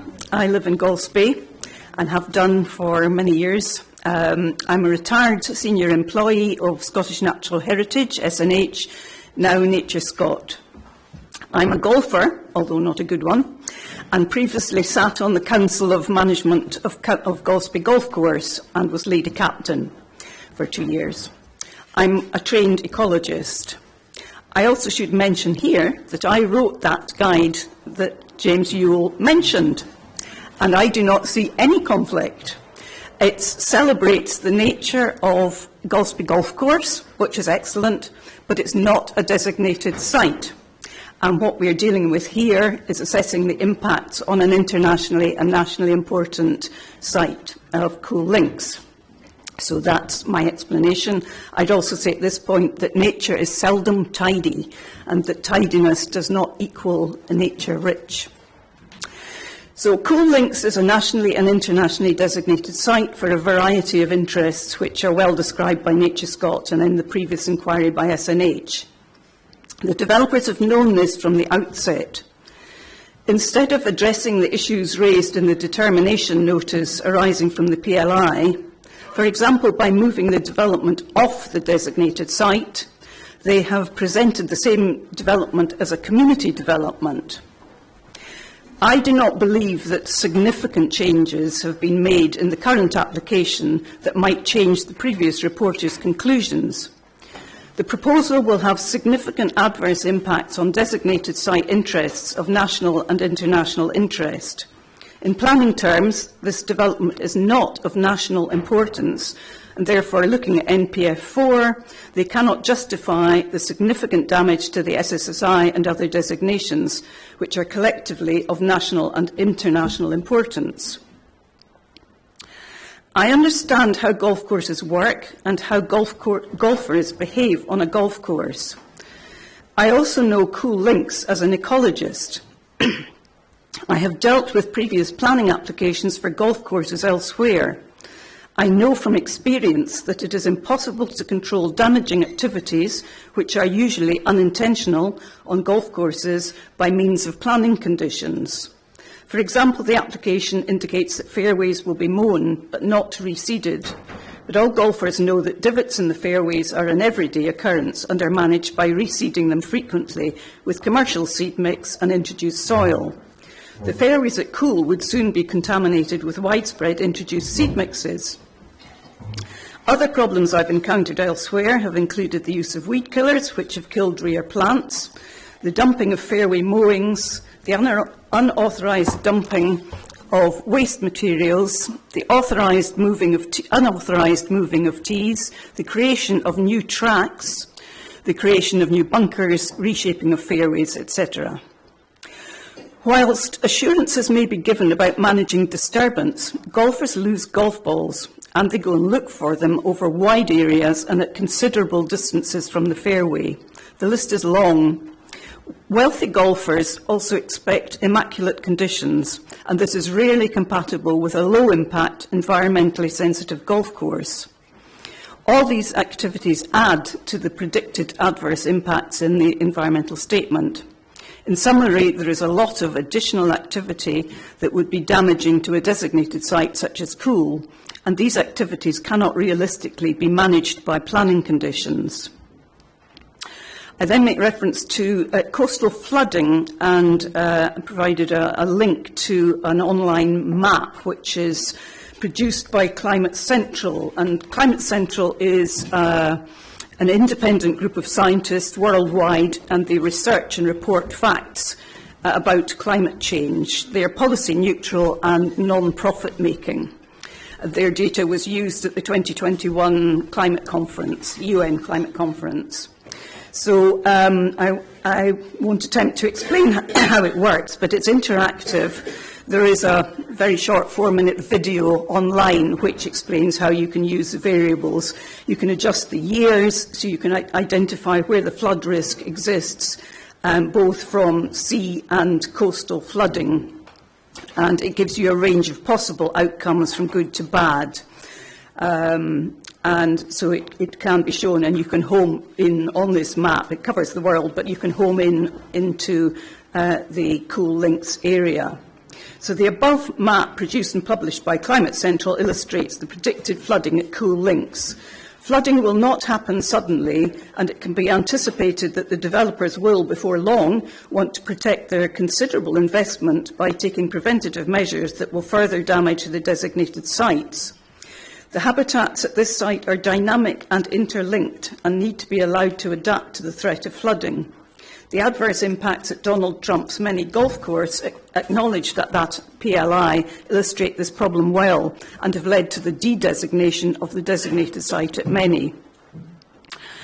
Access impacts. Golf and walkers are not a good mix, and the current casual access to the site will be greatly reduced. This is a recipe for conflict. Numbers of walkers might be replaced by golfers, but there's no shortage of golf courses locally for golfers to enjoy. Local walkers do not necessarily have the same mobility to walk elsewhere, and botanists will be unable to enjoy the treasures of this site. Community consultation. An attempt has been made to sell this application as a community project. C4C is not a community organisation and in no way representative of the community or a community body. The expression community body is strictly defined in law and has to be either a community council or a community controlled body compliant with all the points in the government legislation. The community consultation was to us a farce, and it is extremely misleading to use this in the application to suggest it has widespread community support, although I acknowledge the considerable support here tonight. The consultation asked the leading question: do you support a community planning application for an environmentally sensitive world-class golf course to be built at Coul Links near Embo? It's not a community planning application. It's not an environmentally sensitive project. No mention is made of the fact that a similar application was rejected at PLI because of significant adverse environmental impacts to the designated site interests. No information is supplied to support the statement to allow consultees to draw their own conclusion. I and many others were astonished at the consultation, which did not meet standards of community consultation recognised by Scottish Government. Many people did not respond, as they did not want to give credibility to it. I phoned the company responsible for the consultation and asked if they were aware of the shortcomings. They said I was not alone in my concerns, but they had to follow their clients' wishes. This application is not a community project. It is a resubmission of the previous application with some changes labelled as a community project. The application claims to offer the usual large number of jobs. Following Brexit, local hospitality businesses have found it difficult to get staff. There is a recognised shortage of people, so creating extra demand would actually make the existing problem worse. There are jobs out there, for example, the Nature Restoration Fund, which will be a significant employer, is worth £65 million. Environmental responsibility, I'm just finishing up here. I strongly urge Scottish ministers to take their duty to protect designated sites and address climate change threats seriously. What message are we sending to the next generation at a time of climate crisis if we cannot protect the very best of our nature? And that's what Coul Links is. The well-known and now discredited developer ruse of it's only 1.5% of a designated site demonstrates a lack of understanding of basic ecology. This site has many varied and interconnected habitats. If it's such a small area, why have the developers not moved off the designated site? And that would be welcomed by the conservation bodies who would gladly work with them. Finally, if someone proposed to cut a hole in the middle of the internationally important Mona Lisa painting, saying it is only a small percentage of the picture, would this be considered in any way acceptable? I don't think so. The same logic applies to Coul Links. It needs our protection, not a golf course. Thank you.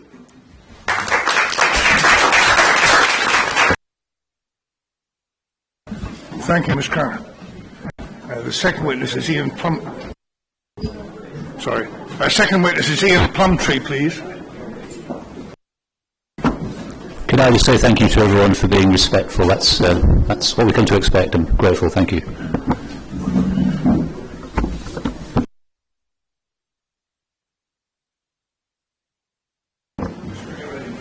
Thank you.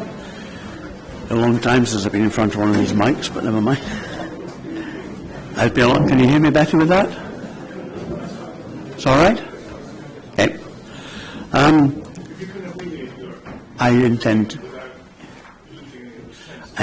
aware that the two reporters have got the copies, and therefore there is no real need for me to read the whole thing. I will start simply by saying my name is Ian Plumtree. I'm a former Scottish solicitor of some 25 years' experience, split almost equally between the Scottish private sector and the public sectors. Thereafter, I became a town clerk in England for some 12 years. I live just outside Dornoch, but within the IV25 area. I came in December 2014 to share my sister's house, who moved into the area for work in mid-2001. So we're well conversant with the area, with its strengths, with its problems, and in particular with the Coul Links area. It is interesting that the Civica I'm aware of is a very good and well-respected organisation, but it has to be said that on this occasion I have some questions of it that I'd love to see them answer for me as to why neither myself nor my sister ever have received a ballot from them. We live within the IV25, just outside Dornoch, up above the A9, and we have never received it. Now you may say, well, 2 electors out of 4,000 more, it's not much to worry about. But it shows to me there is at least some who have not been balloted. So the figures, which I appreciate, have been put around, and they're very good figures, but I cannot have that much faith in them where neither of us have received it. Had one of us missed it, but 2 is a bit more than a misfortune. The question on the ballot paper, on the face of it, was a clear, straightforward choice. Do you support this community planning application for an environmentally sensitive World Golf Course, as the previous speaker mentioned? My problem with it is that it is skewed to a conclusion about the nature of the golf course. It claims it will be a world-class golf course. I'm not being unpleasant about the developers. My question is that, in my mind, so I've professionally sat through hundreds of applications in front of councils, and I've never heard a developer yet tell the council or me anything other than that their development is going to be brilliant, it's going to bring all sorts of development to the local town. I have then lived in those towns and seen the actual results later, and they do not always match. So I believe there is room for a degree of scepticism when I'm given world-class leading golf course definitions. It could be very good, it may not be. I hope if it goes ahead, which I don't want it to, but if it does go ahead, it's up to expectation. But again, I bring a degree of scepticism to those claims. The whole issue of whether it is an environmentally sensitive course, as in the question, is in fact the bit that is a major debate and brought this inquiry in place, as did the last time.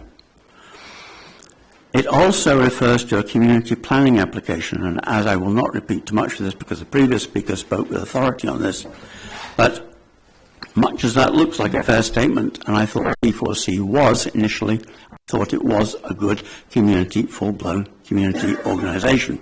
The more I've learnt, the less I am sure of that, and I was rather surprised at the Dornoch Area Community Council meeting on the 2nd of May 2023, which I followed online, to hear that it was there to provide the planning and then pass on to someone else. So at that time of that hearing, I had no way of knowing to whom they were actually passing it on. Therefore, I had no way to judge how good that future owner might be in delivering the sensitive golf course that they suggested. Through listening the last 4 days here, I've learned something more, and I found basically it's the same people as the previous application on the face of it. I'm disconcerted that that was not made clear right at the beginning so that one could make an objective, clear assessment of what was actually being asked and being presented to the community. Whilst a promoter of a referendum is not obliged to put a full case out there before asking the question, the recommendation on such matters is that you try to give at least some balance of what is being asked, what the cases are for and against. As I say, it does not have to be a complete one. It inevitably will be a little bit probably one side than the other, but it should at least put forward something to show that there is actually out there an alternative view so the voter can take a slightly balanced view of what's going on.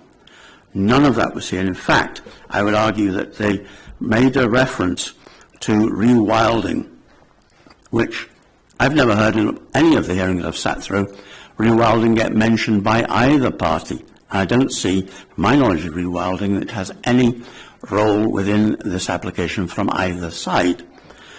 But it is a very emotive word, particularly in this part of Scotland, and I can understand some of that as to why people might worry about it.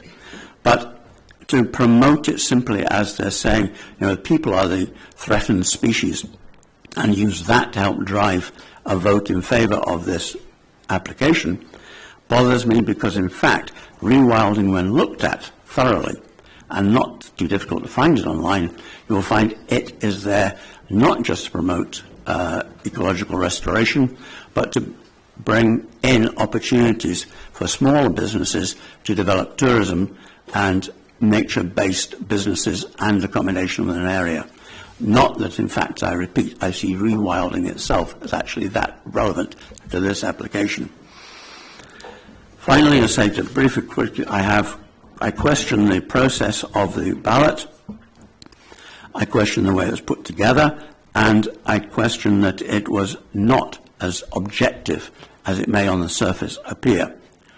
I would like to make, for the avoidance of doubt, particularly in this meeting tonight, I am not averse to the game of golf, nor its place in Dornoch's economy or community. In fact, I am a rubbish golfer. It's got absolutely nothing to do with this. I've never been able to get the hang of it.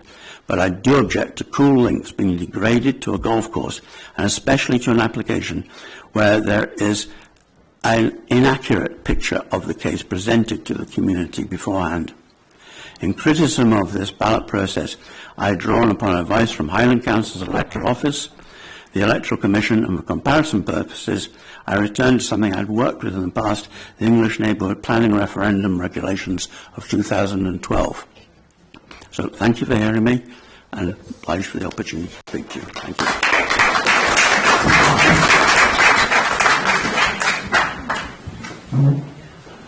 Thank you, Mr. Plumtree. I wonder if I could now call on Alison Monroe, please.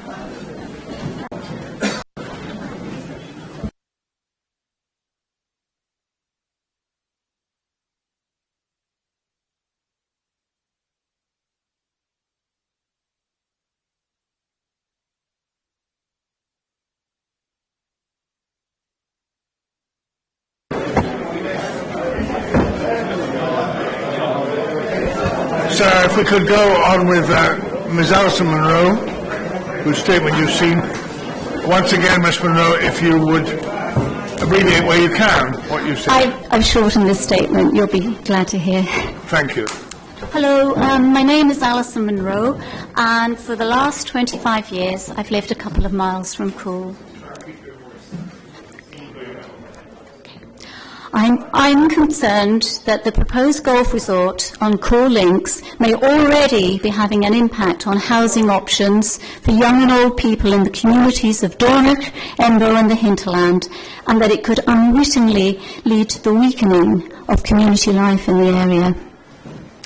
Since the last public inquiry, there's been an extraordinary amount of luxury renovation taking place to older houses in Dornoch and Embo, as well as the construction of more than 100 houses on the Springfield estate and some notable new individual houses being built on sites around the villages. Yet it is increasingly clear to many that a large number of these houses are lying empty or are not being occupied year-round. Friends who have bought family homes on Dornoch's 2 housing estates tell me that as many as half the new-built houses immediately around them have been bought as short-term holiday lets or are left unoccupied for most of the year. When Communities for Coul began promoting this second application for a golf course, one of the 11 houses which make up my township outside Dornoch was bought by a golf speculator. This person used that local address, despite the house being unfurnished and empty, to write in support of the golf application, stating that if councillors did not approve it, he would, in effect, take his capital elsewhere. When the Scottish Government called in the application, the speculator sold the house. These examples suggest that publicity around a golf course on Coul may be fueling a race for property investors to make money from the area. Concerned by this, I asked the Highland Council how many houses in Dornoch Parish are classified for council tax purposes as second homes or as unoccupied properties. I wanted to see if the figures backed up anecdotal evidence that second homes and holiday lets were increasing in number since the first golf course was suggested. I was startled to discover that there are 100 houses paying council tax as second homes or unoccupied properties. Nearly half of these, 49, are in the bands A, B and C, the lowest 3 of the 8 bands.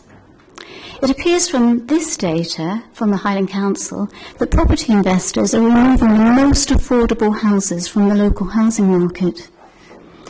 The figures I received from the Highland Council, however, did not include second homes and holiday lets where the owners have registered to pay rates rather than council tax.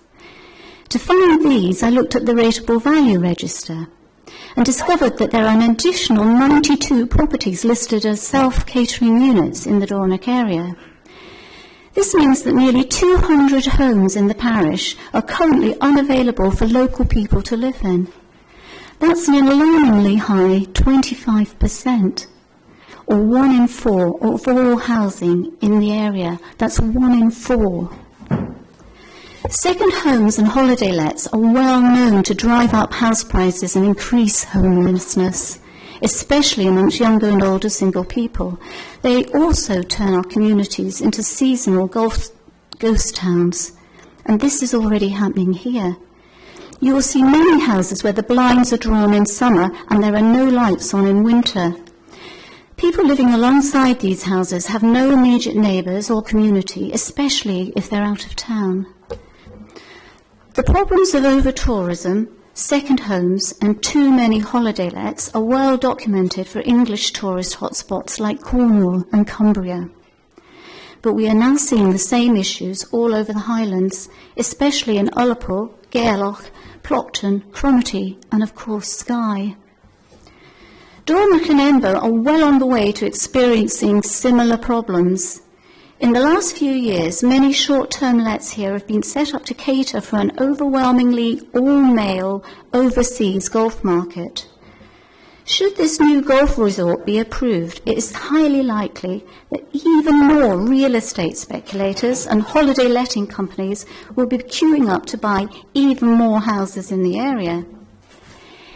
Empty houses contribute little or no value to the local community, and unaffordable houses push local residents to the margins of a place or to communities further afield, encouraging depopulation. Some reports suggest that when second homes and holiday lets reach 20% of all housing in an area, or 1 house in 5, there are simply not enough working people to sustain the services required for a properly functioning community. Communities for Coul may suggest that their golf course would be good for the area, but its impact could further hollow out the centres of Dornoch and Embo, push local people away and turn the communities we value so much into something considerably less resilient. Thank you very much for listening.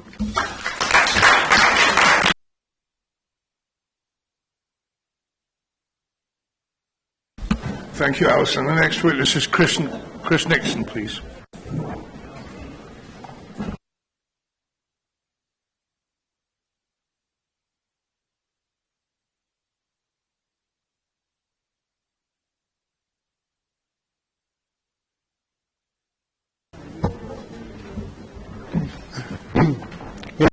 Good evening. My name's Chris Nixon.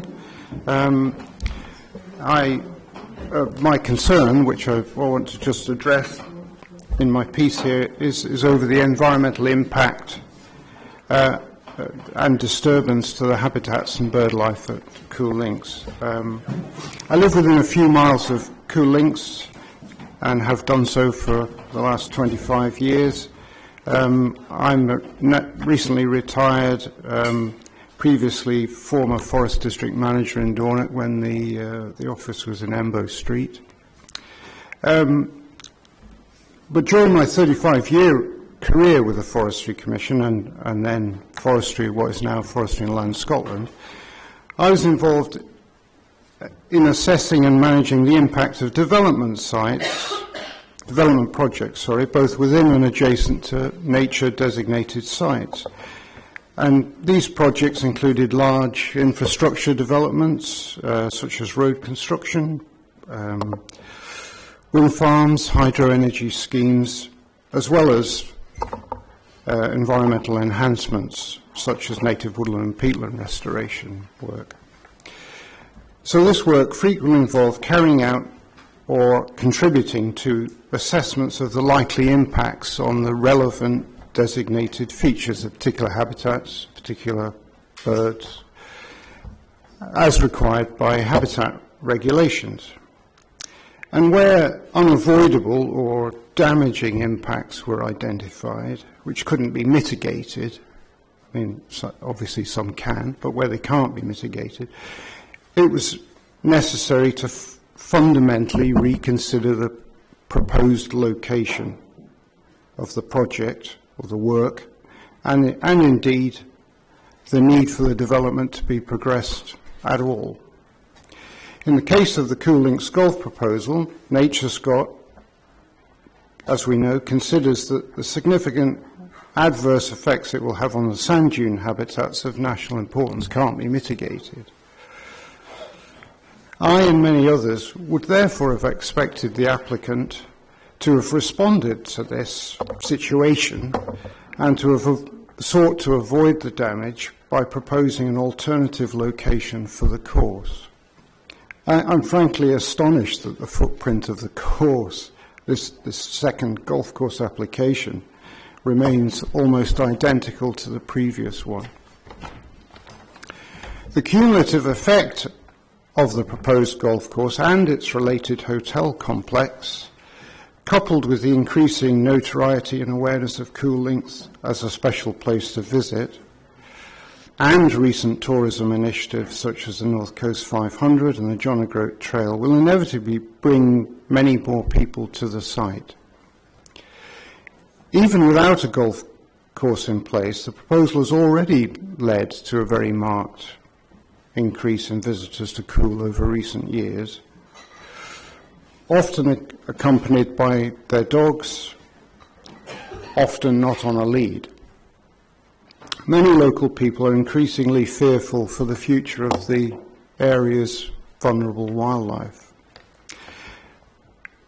Even where mitigation conditions are proposed at Coul to avoid significant adverse effects on specially protected waders and waterfowl, my own experience of managing visitor access and protected habitats and species suggests that they would ultimately prove inadequate due to an inexorable rise in visitor pressure and disturbance.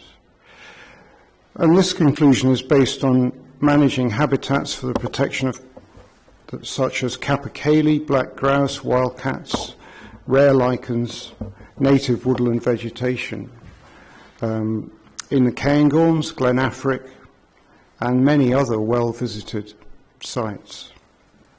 In all these cases, a significant number of visitors regrettably do not stick to paths, or prepared paths, and fail to follow signage that's provided. Whatever access arrangements are put in place at Coul, people will inevitably create their own informal desire paths, allow dogs to run off the lead, and make a beeline for the most attractive and coincidentally the most sensitive parts of the area, in this case, in the case of Coul, the coastal fringe and the beach. In conclusion, I would have expected the applicant to have relocated the proposed golf course to avoid the otherwise inevitable disturbance, damage and ultimate loss of the site's superb and unique characteristics. I believe Coul Links is fundamentally unsuited to a golf course development and should remain a home for its many species and very much endangered plants and animals. Thank you.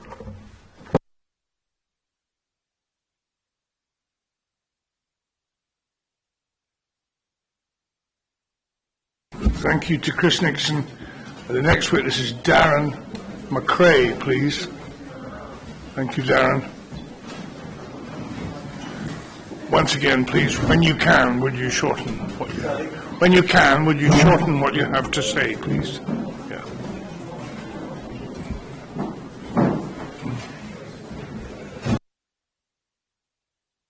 Today, I'm 29 years old, and I've lived in Dornoch almost all my life. I went to school in Dornoch, and since starting work, have worked in childcare, currently based in part-time in a nearby nursery. I also work part-time for my parents at their business, Dornoch Caravan and Camping Park, on whose behalf I am speaking this evening. Dornoch Caravan and Camping Park is one of the largest accommodation providers in Dornoch. We have 25 acres containing 80 static caravans and space for 120 touring caravans, and when we are full in July and August, we have over 600 visitors per night staying on our park. We are not in favour of the golf course going ahead, mainly for environmental reasons, but there are many people here more qualified than me to talk about that aspect. Instead, I wish to talk about the socio-economic impact that a project such as this will have on our business and other businesses in Dornoch. First of all, only a small percentage of our visitors are staying here for golf.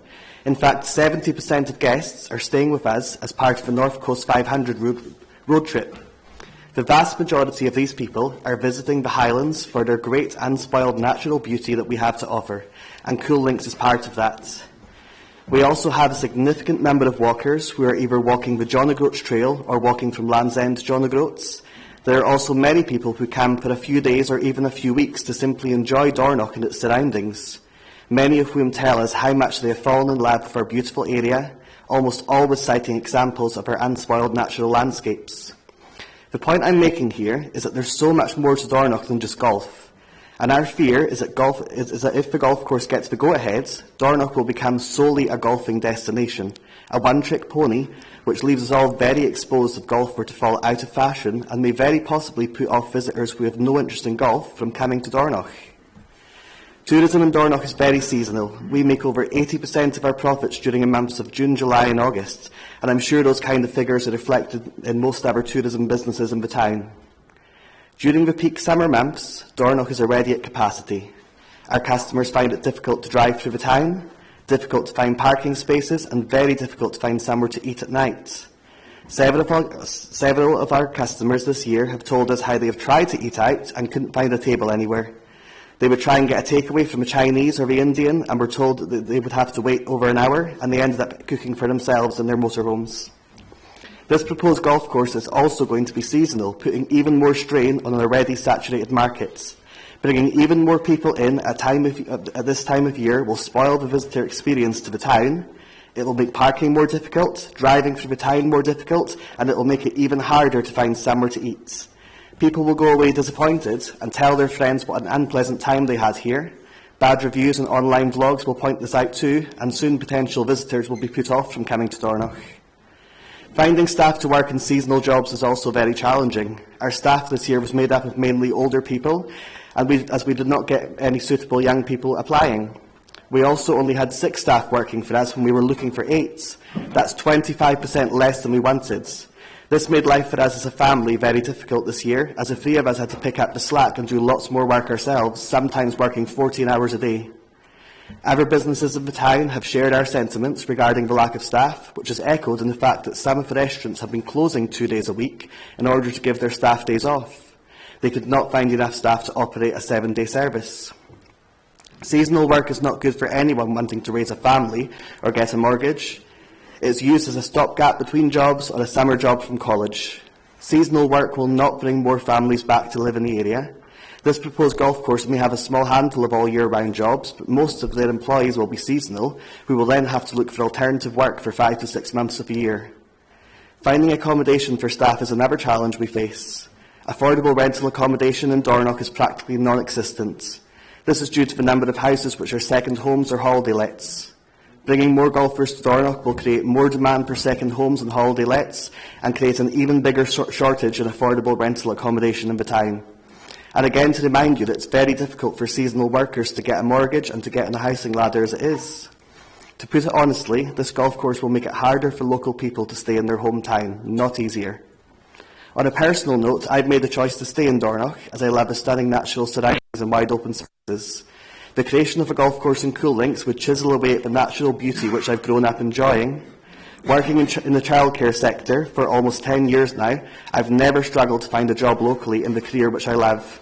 In fact, the childcare sector is understaffed and desperate for new recruits, yet another reason why I question the suggestion from those in favour of golf development that there are not enough job opportunities in this area to make people stay. There are plenty. As a local person under the age of 30, I feel it's important to stand up and voice my opposition to this development, both on a personal level and on behalf of my parents and their business, Dornoch Caravan and Camping Park. Thank you for listening.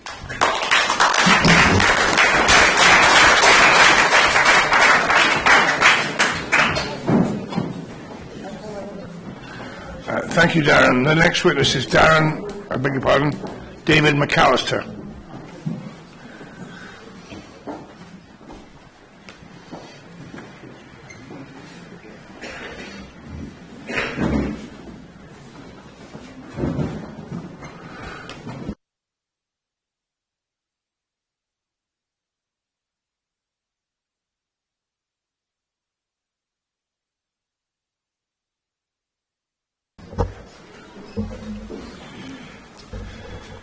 My name is David McAllister. I'm retired principal teacher of biology from Tane Royal Academy, and I'm chairman of Tane District Field Club. I was brought up in Northern Ireland, and in 1970 I was awarded a BSc Honours in Botany from Queen's University Belfast. 1973 I moved to Dingwall Academy as a biology teacher. In 1977 I became principal teacher of biology in Tane Royal Academy, where I remained until I retired in 2004. After retiring, I became a community counsellor for 14 years, and I also worked as a tour guide for nature trek holidays in the Highlands and Islands. I've been involved with many aspects of natural history in the Highlands, and in 1980 I established Tane District Field Club, which draws its membership from East Ross and East Sutherland. At present we have 49 members from Brora, Golspie, Embu, Dornoch, Tane, Edgerton, Ardguy, the seaboard villages and Allness. Since the opening of the Dornoch Bridge in August 1991, between 1/3 and 1/2 of the membership in the Field Club have come from north of the Dornoch Firth. David, I wonder if I could ask you to move down to the paragraph number 3 and read from there. Okay, certainly. Paragraph number 3. Number 3 deals with the status of Coul. Coul Links is part of the Dornoch and Lochfleet Ramsar site, the Dornoch and Lochfleet Special Protected Area, and the Lochfleet Site of Special Scientific Interest. These designations are only awarded for the most important areas, both nationally and internationally, and would be significantly adversely affected by the proposed development of the golf course, as has been seen at many links in Aberdeenshire. Coul Links provides a mosaic of habitats, each with its own complex of subhabitats and characteristic plants, vertebrates, invertebrates and fungi. Such a dynamic system is dependent on sand movement, hydrology, geomorphology, the ecology and microclimate conditions, and is therefore very vulnerable to changes in drainage and enrichment from fertilizers and diffusion of pesticides throughout the system. The supposed movement of habitats as mitigation shows total lack of ecological knowledge. You may be able to transplant heather, but you can't transplant a habitat. If the conditions are right in the new situation, why was that habitat not there in the first place? In the past few years, we have seen attempted coastal habitat restoration at Morrickmore and Skibo. In the latter site, there has had to be ongoing scrub clearance and several treatment periods with herbicides being sprayed on unwanted plants. In addition, there have been extensive sand movements over bare ground, not the type of plant-moderated sand and soil migration which is seen in a true mature system.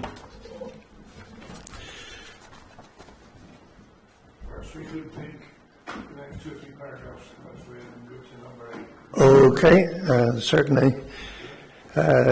These two paragraphs just deal with the situation at Dornoch. And then number 8, the most recent visit of Tane District Field Club to Embu Beach and Coul Links was for our New Year walk on the 4th of January this year. We were very impressed and very worried by the spectacular erosion along Embu Beach. This continued into the late winter, and several of the large dune faces have become sand cliffs, which are very vulnerable to further erosion. The interior of the links has become an archipelago of dune islands and lochs, where some of the coastal birds will be found. Tiernan District Field Club tried hard to get through the north side of Coul when we were returning, but flooding made that impossible, so we had to return along the beach. Flooding of this type has become more common and more severe and longer lasting, often persisting well into the spring and early summer. Coul basically is too wet to be a golf course. 8 and 9 deal with the legal situation, which has already been covered this evening. So if I go straight to 11, which is our conclusion. In the Inner Moray Firth area, there are already over 60 golf courses. However, since the degradation of the many sands by the supposed international standard, but actually loss-making golf development, there's only one intact, mature dune system of international importance anywhere in northern Scotland. That dune system is Coul Links. We often hear it said that there should be a balance between conservation and development. Where is the balance here? So we would like to sustain our objection. Thank you very much. Good.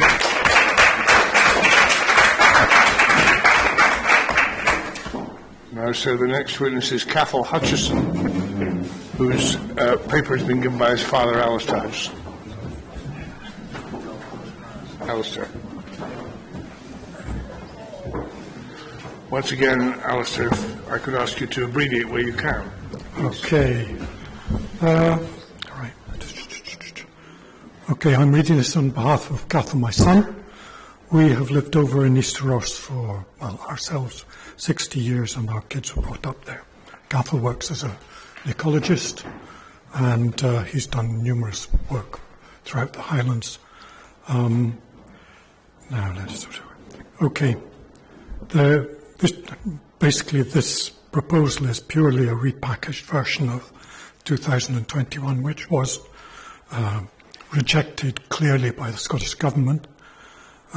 Yet again, councillors, although by a smaller majority, have voted in favour, despite the recommendations of Nature Scota and their own officers. And Jim has been here tonight, not surprisingly. The development, yes. So the proposers have not taken the designations, the national planning framework, seriously. So it is obvious from the design documents that the level of manicuring and maintenance required for the golf course to be viable will cause significant and irreparable damage to the dune ecosystem. So they should look elsewhere for their golf course. By all means, go ahead, but in a place where it does not affect the SSSI. Really, we all know we're in a new situation with regards to climate change. And this proposal is going to lead to significant increase in tourism. We already have huge amounts of motorhomes on our roads. This development will lead to, presumably, since it's going to be global market, private jets, SUVs for the wealthier of our society. No wonder there aren't houses available for young people. Land is not made available for them by the large landowners, and also with Airbnb. Local people are benefiting. Presumably that is one of the leaders in the support for this development. Anyway, this will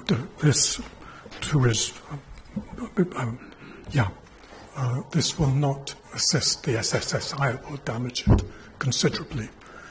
I do sympathise with local people, but this is not the right development. Young people leave home anyway. They will come back if there are houses available and land. They'll make their own way.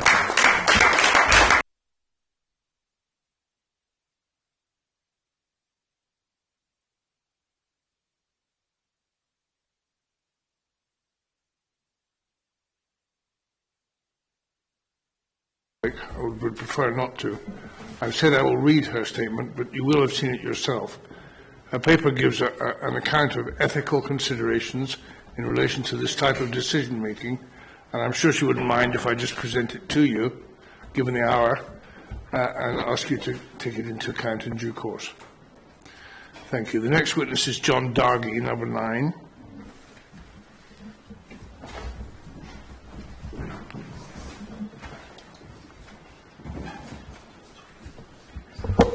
Just when you're ready. Thank you for the opportunity to speak. I'm going to add one sentence before I start my statement, which is simply that regardless of what is in my statement, I love this area and I wish this area to thrive. My name is John Dargy. I am not what many in this area would call a local. Like more than 40% of the residents in this area and attendees in the room tonight, I was born elsewhere. I was, however, educated and lived and worked in the area for a number of years. I no longer live here, but visit regularly as I have family and friends in the area. Those family and friends have built property, run businesses or work in the area, pay taxes, and also contribute extensively to the local community and charity within the area. Interestingly, not a single one of these people I know is in favour of golf at Coul. Many choose not to publicly air their worries out of concern for their own work or business in the face of strong personalities pushing for this development. I speak for these people as well as for myself. I left the area to successfully pursue career opportunities that simply did not and do not exist here. I'll touch on this shortly as a primary area that the proposed developers appear to ignore. I am not in favour of the proposal for development of golf at Coul Links and have followed it closely throughout. I've read thousands of pages of material for this and the previous planning application. I attended the first public inquiry where the proposed development was conclusively rejected on multiple grounds, both environmental and economical. I see huge similarities and the same problems with the latest application. Very successful PR spin using selected information, much of which is a repeat of what was found wanting previously under scrutiny at public inquiry. Significant shortfalls of proposals regarding environmental protections appear to be evident again. The use of the same staff whose opinions and plans fell short last time at public inquiry is concerning to me. If best practice was used in the first proposal that was found so wanting at the highest level of scrutiny possible, how can the integrity of the latest proposal that has been constructed using the same staff, basically reshuffling their papers to try and tell a different story, be considered viable? How many different course layouts and different construction methods can there be for an allegedly world-class course? Ecology matters are considered elsewhere in this inquiry hearing by highly qualified, experienced and respected groups and individuals in a far more robust way than I can or will try to intimate. I wish to comment primarily on matters regarding population, employment, over-tourism and living in the area around Coul Links. The pro-golf development group have campaigned extensively, citing depopulation and the need for jobs as a, or possibly the, primary reason for development. Not once in their application or campaign material do they take time or effort to understand why some younger members of the population may leave. They present a blind assumption that another golf development and the jobs it might bring are what these people want. I left the area. Several of my school and work peers left, and we have discussed both this development and our reasons for leaving extensively. I speak for these people also. The primary reason for leaving was not availability of employment. I worked in sport, including golf here, leisure and hospitality in this area. Jobs were plentiful in these sectors. They still are plentiful. Many businesses currently struggle massively to recruit and retain staff, especially in the summer months. It is vital to acknowledge that golf tourism Golf tourism related jobs are currently plentiful at times, and the majority of any new jobs simply would not be full-time due to the seasonal nature of a proposed golf business. The reasons given for people leaving are primarily around diversity of employment. Not everyone wants to work these types of jobs. Hours are often long and unsociable. The work can be hard with long hours on feet, evenings, early mornings and weekends through the best months of the year. Wages are typically relatively low, and when that is combined with the often seasonal and 0 hours type contracts of work, it is simply impossible to secure a mortgage, even if you could save enough money for deposits on property that is highly priced and sells for values considerably over market valuation. Moving out of a family home is virtually impossible due to the lack of rental property available courtesy of the holiday let market. The local schools are decent. Many kids attain levels that open up further study or careers in multiple areas. Regrettably, those opportunities simply do not exist locally. The area is now creaking under the double-edged sword of over-tourism, which, whilst bringing some opportunities, has now attracted an expanding elderly population, removed affordable housing, and forced employment down narrow opportunity avenues. There is no possibility that more golf will alleviate this situation. Further reasons given for leaving are around cultural opportunities and social life activities that do not exist in the area despite multiple successful tourism. To expect all young people in the area to want solely this way of life is both naive and disrespectful to them. A brief comparison using the excellent searchable national census data shows a rise in under 35 population in the Dornoch and Embo parish over the last 20 years. Alongside a significant overall population increase with increasing elderly retirees coming to the area. There are also high employment levels that are well above national average. Employment levels in surrounding areas are also high. If there are to be 400 full-time equivalent jobs, there will need to be significant immigration to the area. It needs to be considered whether, if a successful golf course were to come about, might it draw people away from the villages and towns to the north and west of Sutherland, where the issue of depopulation and sustainability of communities is undoubtedly a massively significant issue. Depopulation of Sutherland or Highland region as a whole simply cannot be used as a reason to justify this development.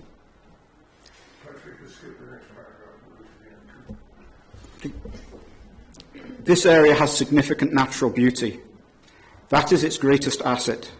More diverse employment is certainly needed for the area to thrive further, but another seasonal golf course is absolutely not the answer. Thank you. Thank you, Mr. Raggi.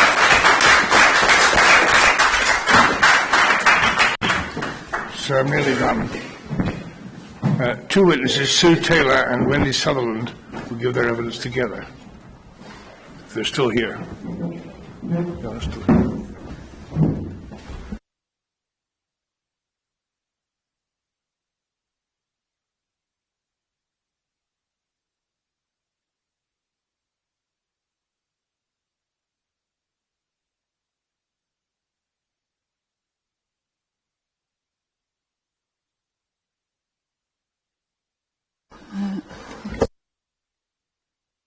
There we are. So this is one page, and this is a performance by Wendy and I. We are the returners. I am a native to the Highlands. I am native to Sutherland. We are professional artists living and working in this area. Nature has no voice, but creatives give voice to the land, a relationship, connection, and open doors to enable others to do the same. Inclusive. My daughter Farah, aged 14, is already composing music connected to the local land. The golf world is not her world. We are not against golf or business, but there is a balance. What will we lose? These are shifting sand dunes, wetlands, the only one of its kind, which exists in the Eastern Highlands. It's rare. That's why it's so attractive for developers to be tamed and fenced in. Nature is fleeting, dynamic, untidy. It never stays the same. Once it's gone, it's gone. This development will steal from our future, make it smaller, artificial, a controlled world. Most people's holiday bucket lists include visiting famous art galleries and museums, Amsterdam, Edinburgh, Paris, Vienna, Venice. How many people go to see the Grand Master's paintings of golf courses and public galleries, museums? Culture is the foundation of our society. The creative industries in Scotland contribute more than $5 billion to the economy each year, which is around 4% of the total Scottish GDP. The sector is one of the fastest growing in Scotland and is considered a growth sector by the Scottish Government. We are mothers. We're looking out for the next generation, part of the continuity of cultural life, their heritage. The end. Thank you. Thank you, Bert. That's probably a first to the public inquiry. And the last witness is Mr. Andrew Mackay.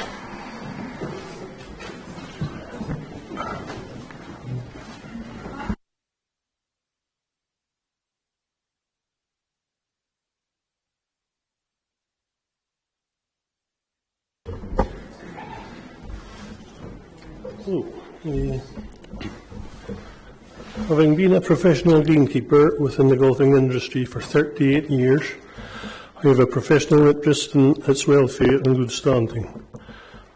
I felt it my duty to speak against this application for inappropriate golf course insertion where it's not wanted, within our finest and unique natural heritage. The Coul Links. I have been a lover of wild nature all my life. I am 55. I have been blessed with the advantage of being able to walk along the Coul Links since I was old enough to walk. It is an infinitely greater asset than it would be defaced and ruined by a golf build. It is of far greater worth than a golf course. Coul Links' best general asset is its wild and undeveloped nature. In this, it is a seamless extension of the first-class Coul Beach. A tacky and tasteless golf development, as they all are in these specific circumstances, would sever this priceless connection. The wild look as a top-rate visual receptor would obviously be lost. To try and argue against this would be to demonstrate a staggering ignorance of the essential merits of the wild and natural processes that set Coul Links apart in visual, wild, beauty and matter-of-fact processes. Having about 4 spirit-level flat top tees per hole is an obvious and glaring eyesore inflicted into the pre-natural setting. Greens would also be eyesores, as would all known areas that would now be glaringly unwilded. There are fatal design limitations with this application. The lack of view of the sea and the inability to utilise best walking paths, the lowest ones in the summer, through the dunes, are 2 limitations on potential quality. Seen at the previous inquiry, the previous applicants categorically stated that the golf course was on the final acceptable design placing. It was admitted that it would fall below the required standard if the final design was modified at all. We have the recorded agreement of myself here now and the previous applicant team and what they have said, involving the course architects Coor and Crenshaw, that the current design standard of golf course falls below the quality that is wanted, i.e. world class. This point must be considered settled now for the purposes of the opposing parties of these hearings. Another point of agreement is the world class standard of the local golf courses Brora, Gosby, Tain and the Carnegie Club Championship course at Skibro, to name 4. The opposition and current applicants have both rightly been calling these local courses world class. These are all superior golf courses to the Coul Links current design. Please consider in our point of agreement. It is harmful and unfavourable to spread sports field grass cultivars throughout the Coul links, SSSI, SPA, Ramsar, June Wilderness. We have the applicant's tacit agreement and acknowledgement of this when they claim they will not do this on the fairways of the proposed golf course, where there would have been obvious golfing advantages in using these cultivars. They are not willing to deprive the greens and tees of these sports grasses, though, which should be reason enough to refuse the application offer on just that point alone. Fine turf-type grass like the fescues are quite thinly spread in the Coul banks. In the most similar area, well off the Royal Dornoch Golf Course fairways, near the beach, there is clearly a lot of this type of grass within the sward there.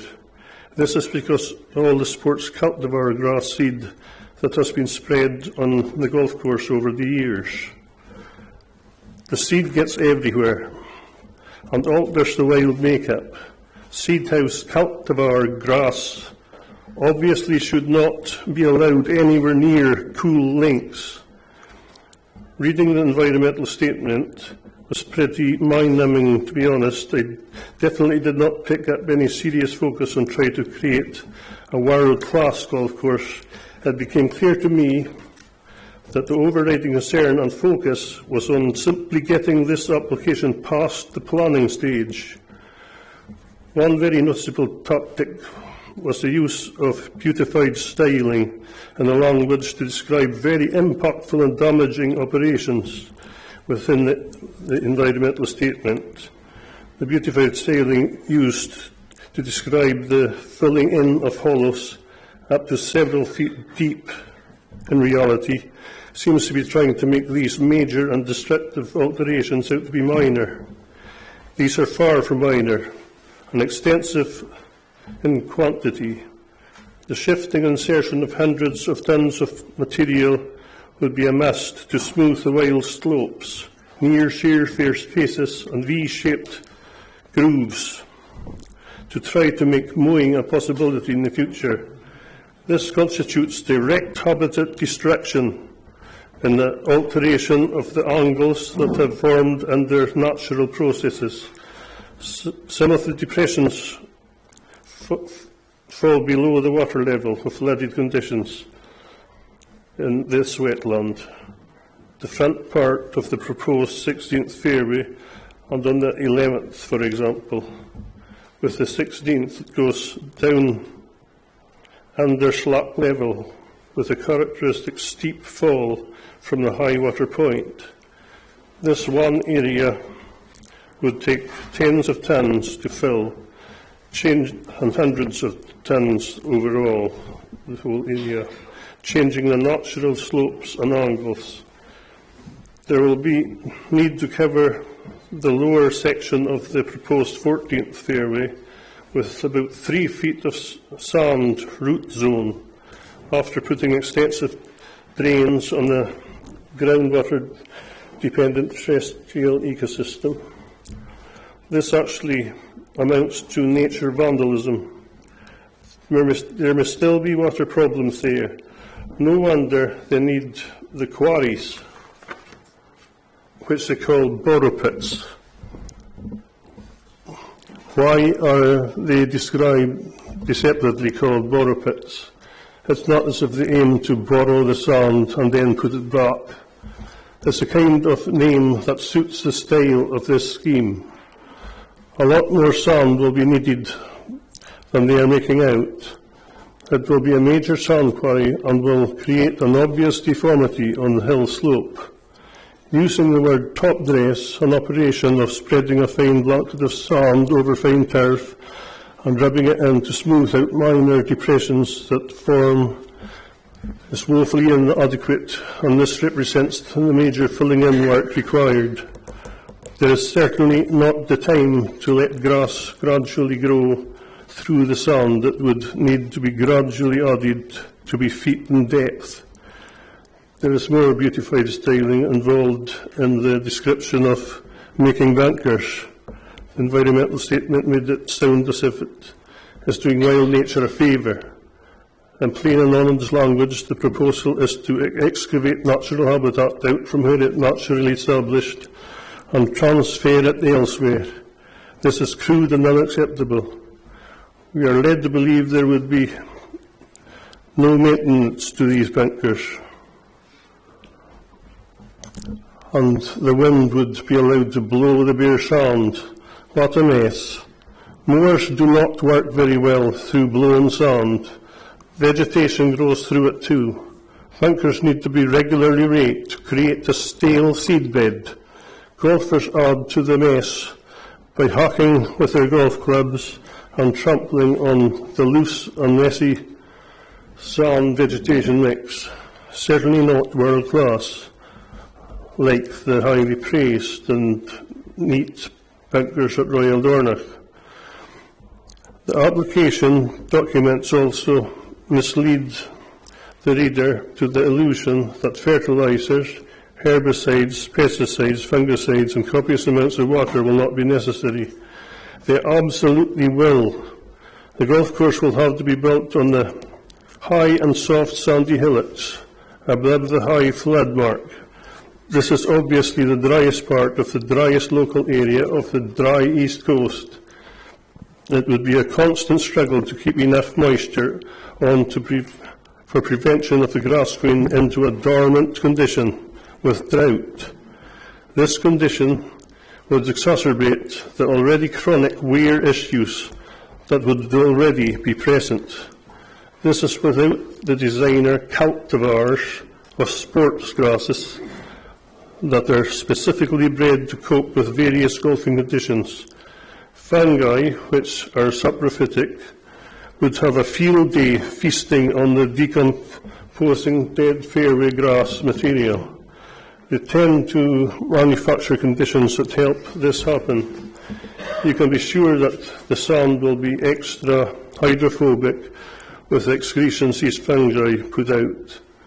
Even wetting would be an impossibility, and the ground be a hopeless case to be redeemed by any wetting agent sprayed on. The ludicrous idea of just mowing what is there would mean an unstable and loose partial surface cover with deep sandy wear traps through it from traffic. All paths and wear areas would be particularly prone to this. Locals who have gone to the beach past the old dump will remember the deep gouges that form just by frequenting the same path. Look at the pitted sandy holes around the perimeter of beachside play parks. Not even the highest wear parks beside swings and shoots. Look at the pure sand beach path onto Dornoch Beach to the right of the beach car park. These sports cultivar grasses are designed for a reason. They are bred for high use, closely mown utility turf. The alteration to the wild and natural conditions of vegetation height, biomass, moisture retention levels, exposure and loss of cover, added chemicals, fertiliser, gradients, established microclimates, etc., all lead to markedly changed conditions to the vital ones formed in the mysterious process of wild nature that has been free from manipulation thus far. This drives a horse and cart through the precautionary principle and drastically alters the conditions of an established home for the famous and diverse life forms that live there, with their established communities and intricate associations. Fertiliser is absolutely needed for cell repair within the grass plant. A busy golf course will need more than normal, not less.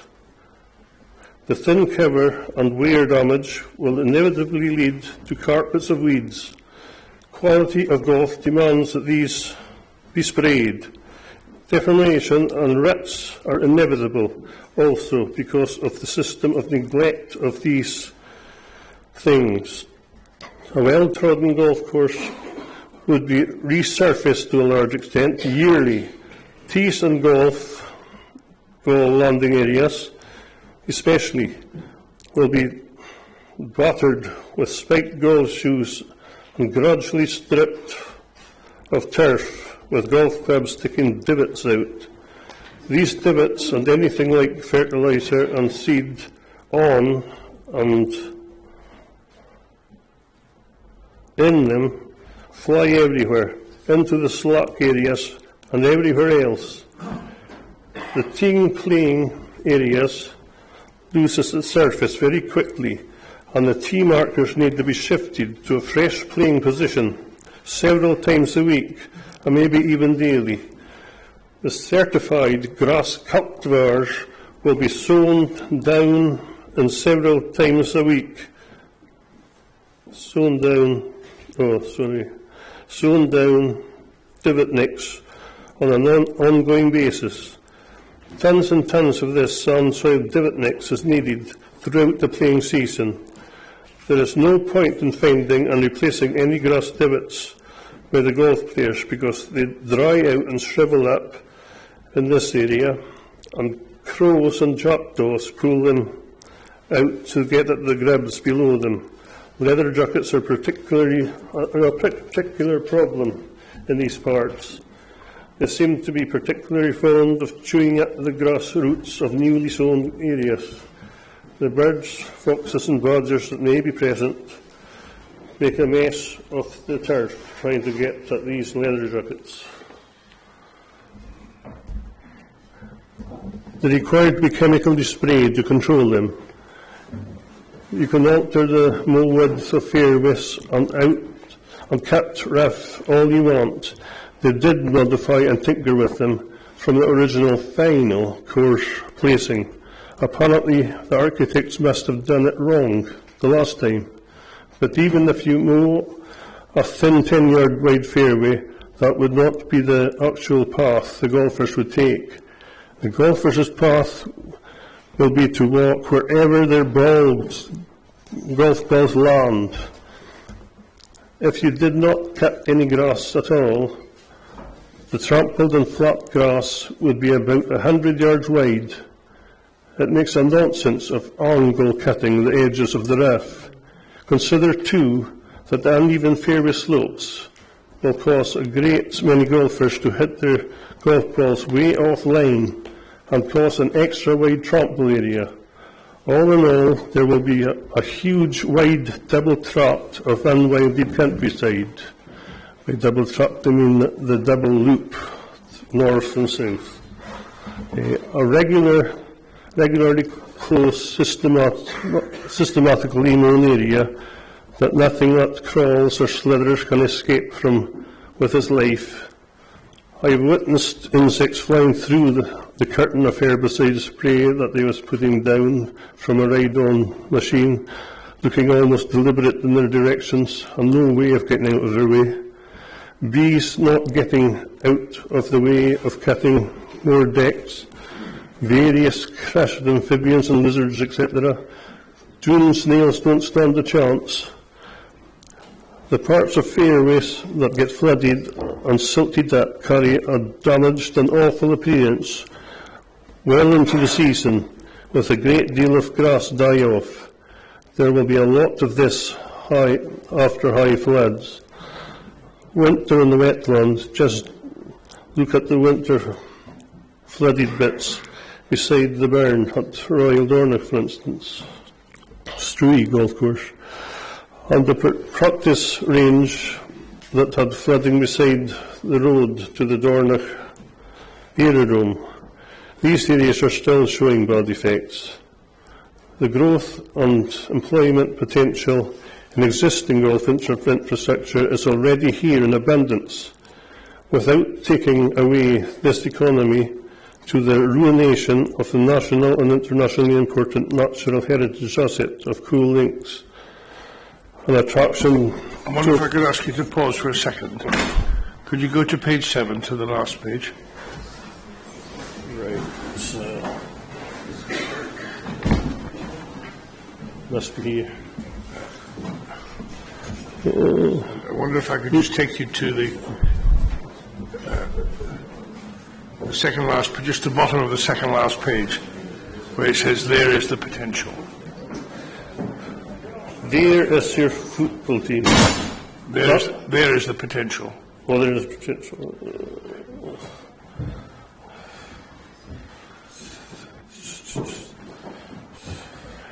It's getting very late, Andrew, and I just want to move on.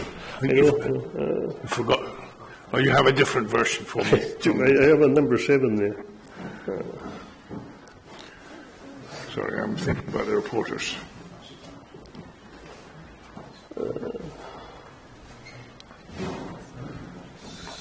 Go and find it for him. What does it say? I think there is the potential is on the 6th page, the last paragraph. It may depend on how it's printed out. There is the potential, yes. There is the potential in the courses already here for that growth. You will not find a poor review of Golspie Golf Course. Skibo is world class, with ability to shuttle members and guests around local courses.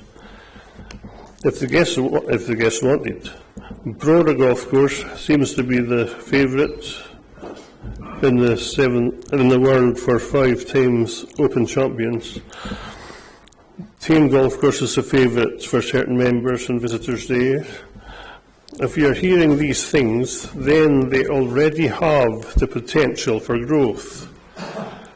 Someone offering to buy Golspie Golf Course proved its potential with that act alone. Golf at Coul can only damage the reputation and potential, far from fostering and promoting golf. The Coul scheme is acting to stifle and demote it. I seem to be landed with a professional duty to repel it. I must add a quick word about the young old demographic with a little common sense mixed in. Our young people are not all leaving for want of employment. Sure, a lot leave the same as anywhere. From my experience, from perfectly good employment right here. I am one of 6 brothers who never wanted for employment when living here. 3 still left. The real reason there are fewer young people is because they were scared away from having large families like there used to be. One family had 13 children, and they were a lot less affluent in those days, a few decades ago. There is your local football team right there. Now 2 children seems to be the most that families are willing to risk, sometimes none at all. It is indoctrinated into people from the mindset of too many people in the world. They are actively being scared and discouraged. The other side to this false narrative is that old folk that the departing young leave behind swells the older demographic in comparison. Again wrong. What is really happening is the Dornoch area is a great place for folk to live. Successful people choose to come and live here in later life. If you bother to look, most of the older people here are incomers. Is that a bad thing? Not really. These incomers are the cash cows for local tradesmen who regularly charge them as much as they can. Everybody knows this. Presumably, they will leave their property to some young folks. That may put young folk here more than anything else, but less likely if all they can find to do is work on a golf course or work in cafes and shops. Let's keep the best of what we have and keep our quality of life, our finest natural heritage, the cool links, June wilderness. I'm Andrew Mackay. Thank you very much.